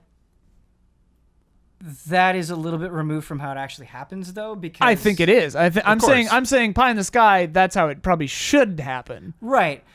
I think the concern is, like, I understand the worry is that that's not how it happens, and right. I think a lot of times that's not how it happens. I do think, and man, it's so hard because there's just so many sides to it. Because I do think that it's easy to be like, well, I played this and the microtransactions didn't affect me. And that can be 100% true, and you can completely enjoy that game, as I just described with Assassin's Creed Odyssey. But I also think it is important to think about the people who are not you that may be more susceptible 100%, to these things. Yeah, and I'm not saying that you're doing that. Just thinking through that, it's like that's what I mean. It's so hard to be like, my super, like my real brand manager take on like microtransactions just come from me playing tons of mobile games. So right. I'm used to ads. Right. Yeah. Like it's just I experience that every day when I break my phone out and play these stupid little games. That's like, so I think I had a bad experience because of microtransactions with Assassin's Creed. Totally viable option. I had a good experience with Assassin's Creed. Didn't even look at that. Totally viable option. Ubisoft should have never done this in the first place. Because say they didn't. Say they did the opposite of what you did. They built a game that was perfectly balanced, and then right at the end, somebody said, why don't we just put this thing in there if they could buy it? Like, how would you know? How would you know if they did it? I mean, that's what I'm saying they should I'm do. sorry, yeah. Like, how would you know they did that to screw you or not? You will never know. You don't know. So it's like the automatic assumption that it was done nefariously is, to draw the line in the sand saying that no game should ever have microtransactions for anything ever. It's funny. There's got to be a way to make this work, to have some people who are like, I'm so invested in this company. I want to give this company more money. How do I do it? I just think about Overwatch because the way that I enjoy Overwatch now is very rarely, and so like I just don't care about spending any money on stuff. But when Overwatch first came out, I definitely felt like, oh man, I really like this thing. I'm going to spend money to get this stuff because I care about it, and Blizzard's not forcing me, and it's fine, and I can completely enjoy this game without doing that. But it's still this kind of like weird, very temporary, kind of hollow, like psychological, like I gotta get this because it's the thing I care about and my friends care about right now thing, where it's like, yes, if you take a step back, you are the one making these decisions. They're not locking you out from enjoying any aspect of this game other than how it looks, your characters look. visually, but it still Also, feels... just visually to other people most of the time. Yeah, but like I feel like all of us have had that It's a experience first-person game. where it's like in the moment we spent $50 Yeah, on something, I have for sure done that. and like now, would we still do that? And I don't know if that's behavior that we want to encourage. No, I think it's funny that the outrage, the reaction to this kind of stuff, and I do think it's because we don't trust companies to have our best interests at heart, because I think Which most is of the totally time, fine. most of the time they don't, and I think it's right to be wary of corporations for sure. But like, I wish we lived in a world where the reaction to this, because we had enough trust in human beings or something, that like the reaction to Assassin's Creed having the $10 XP boost isn't like, you bastards are trying to screw us because I can't afford that and I don't have enough time, and like you're bloating the game because of this. What if the reaction was, haha, sucker rich people, they're going to get you again? You know, like I would prefer that reaction, you know, to feeling persecuted. But again, we don't have that guess I'm not trust. sure I'm It's a beautiful 100% sentiment. following. It's a beautiful dream. Eat Just the rich. what the opposite, you know, what if people were like, oh, happy that it was there, or like, Right. oh, I can ease it, just like I'm saying, like with me, the way I feel about microtransactions, there was one time I bought a pack in Galaxy of Heroes that I was like, oh, that's what I get for that? Well, I'm never wasting time on that. But I didn't spend money on it. I spent crystals, which is like, that's what you spend money to get crystals to then spend on stuff. Right. So like I can sniff out a nasty microtransaction pretty easily. Like Yeah. I rarely get burnt by that stuff. So yeah, I just hope people would have that ability. Yeah. And You know would where it gets crazy is not like take this stuff so personally, because cryptocurrency. you just don't get it, and you know, or you just don't purchase it. Cryptocurrency games where they have like cryptocurrency items that are worth cryptocurrency, and you can buy them for insane amounts of That's a cryptocurrency and whole then crazy sell thing. them to Maybe I someone should get else into for that. cryptocurrency. Blah. Yeah. People buy things for like 10 grand worth of bitcoins or whatever. I mean, It's bonkers. again, I keep coming back to like taking an all or nothing approach. I don't think benefits anybody, because you're like, Brandon, you're saying like, man, I just wish people wouldn't buy this. But to me, a terrible feeling, and this is still a thing that is happening all the time, is when a mobile game is like, yeah, you played a lot and you don't have any more stamina to keep playing. God. Right. And so now you got to wait. And Yeah. I just think that is straight up That's trash. just crappy. That's Yeah. bad game design. You know, Or it's like like I'm just paying not having to- fun playing this game. Paying to make meters go faster. Like Yeah. when Metal Gear Solid 5 had that in it. Right. It's a $60 full But- release video game but that I- had pay to make bars go faster. I Then I'm like, feel- oh my God. Right, exactly. and you are right to bring up that specific element of Metal Gear Solid 5 of being like super annoying and unnecessary. Because that's just nothing but trash. right. Well, it's There's your no good XP as a angle. bar in Assassin's Creed. You know, Yeah, but that's just Making like that bar not go tied to. faster. That's just like, hey, you want to have fun? Pay us to make time go faster. You know what I mean? Like that's just dumb. that's microtransactions in a nutshell. That's like the definition. Well, then those kinds Yeah, are but- bad, is what I'm saying. I Game think design it's should just- come first. Good game design should always come first. Yeah. But Brandon, you're saying like the stamina thing is just bad game design. If there's nothing I can do, if the game stopped, Right. you know, like, Right. there are charges I get each day to do things in Galaxy of Heroes, but like by the time I'm done doing the stuff I'm doing, I'm ready to stop playing this game. You know, so like Right. that's why I Right. love it so much. Is Right. It found that really nice balance. I think it's a blueprint for like how to do that model. But I have of the games I've played on mobile that did it well, I played 1,000 other games that Right. I was immediately like, I'm out. And for my money, you punish those games by not playing them anymore. That's what I'm saying. That's what I Yeah. want people to be more objective Right. that way, to be able to sense that stuff early on, where they're like, I'm not even going to get involved in this. So it's like, I'm not going to, complain about Ubisoft, or I'm not going to like go after people that did enjoy Assassin's Creed Odyssey and tell them they're incorrect. I'm just not going to play this game. But who knows? Yeah. Man. And I don't know. I haven't played Odyssey at all, so I don't. Right. I could show up later in Frame Trap and be like, wait a minute now. I'm with you because I do feel like a sticky lot of wicket. I times I don't know if I would. 'Cause we're either jumping to conclusions or not speaking from experience or dogpiling onto things, and it just becomes a lot of noise. And I agree that I think people need to take responsibility and to not play things. But I think if you're just like quietly not playing something, that's not really trying to contribute to the conversation either, right? And so I also strongly believe that if you want things to change, you have to speak up. Yeah, I think for the sure. issue is more of like speaking up in a productive way, Yeah. or finding more efficient or more Yeah. or better ways or more direct ways of solving these problems. The thing to me is like whether or not a game has DLC is not the hill I want to die on. You know what I mean? Like for me, I'll just stop playing Metal Gear Solid 5 or not buy that thing or whatever. Like for me, with this particular issue, it's not an issue for me. Yeah. Because I pay what I want to pay for things. I play what I want to play, how I play them, and like that's how it's gonna be. There are bigger problems, that I'm gonna speak out about than that. Personally.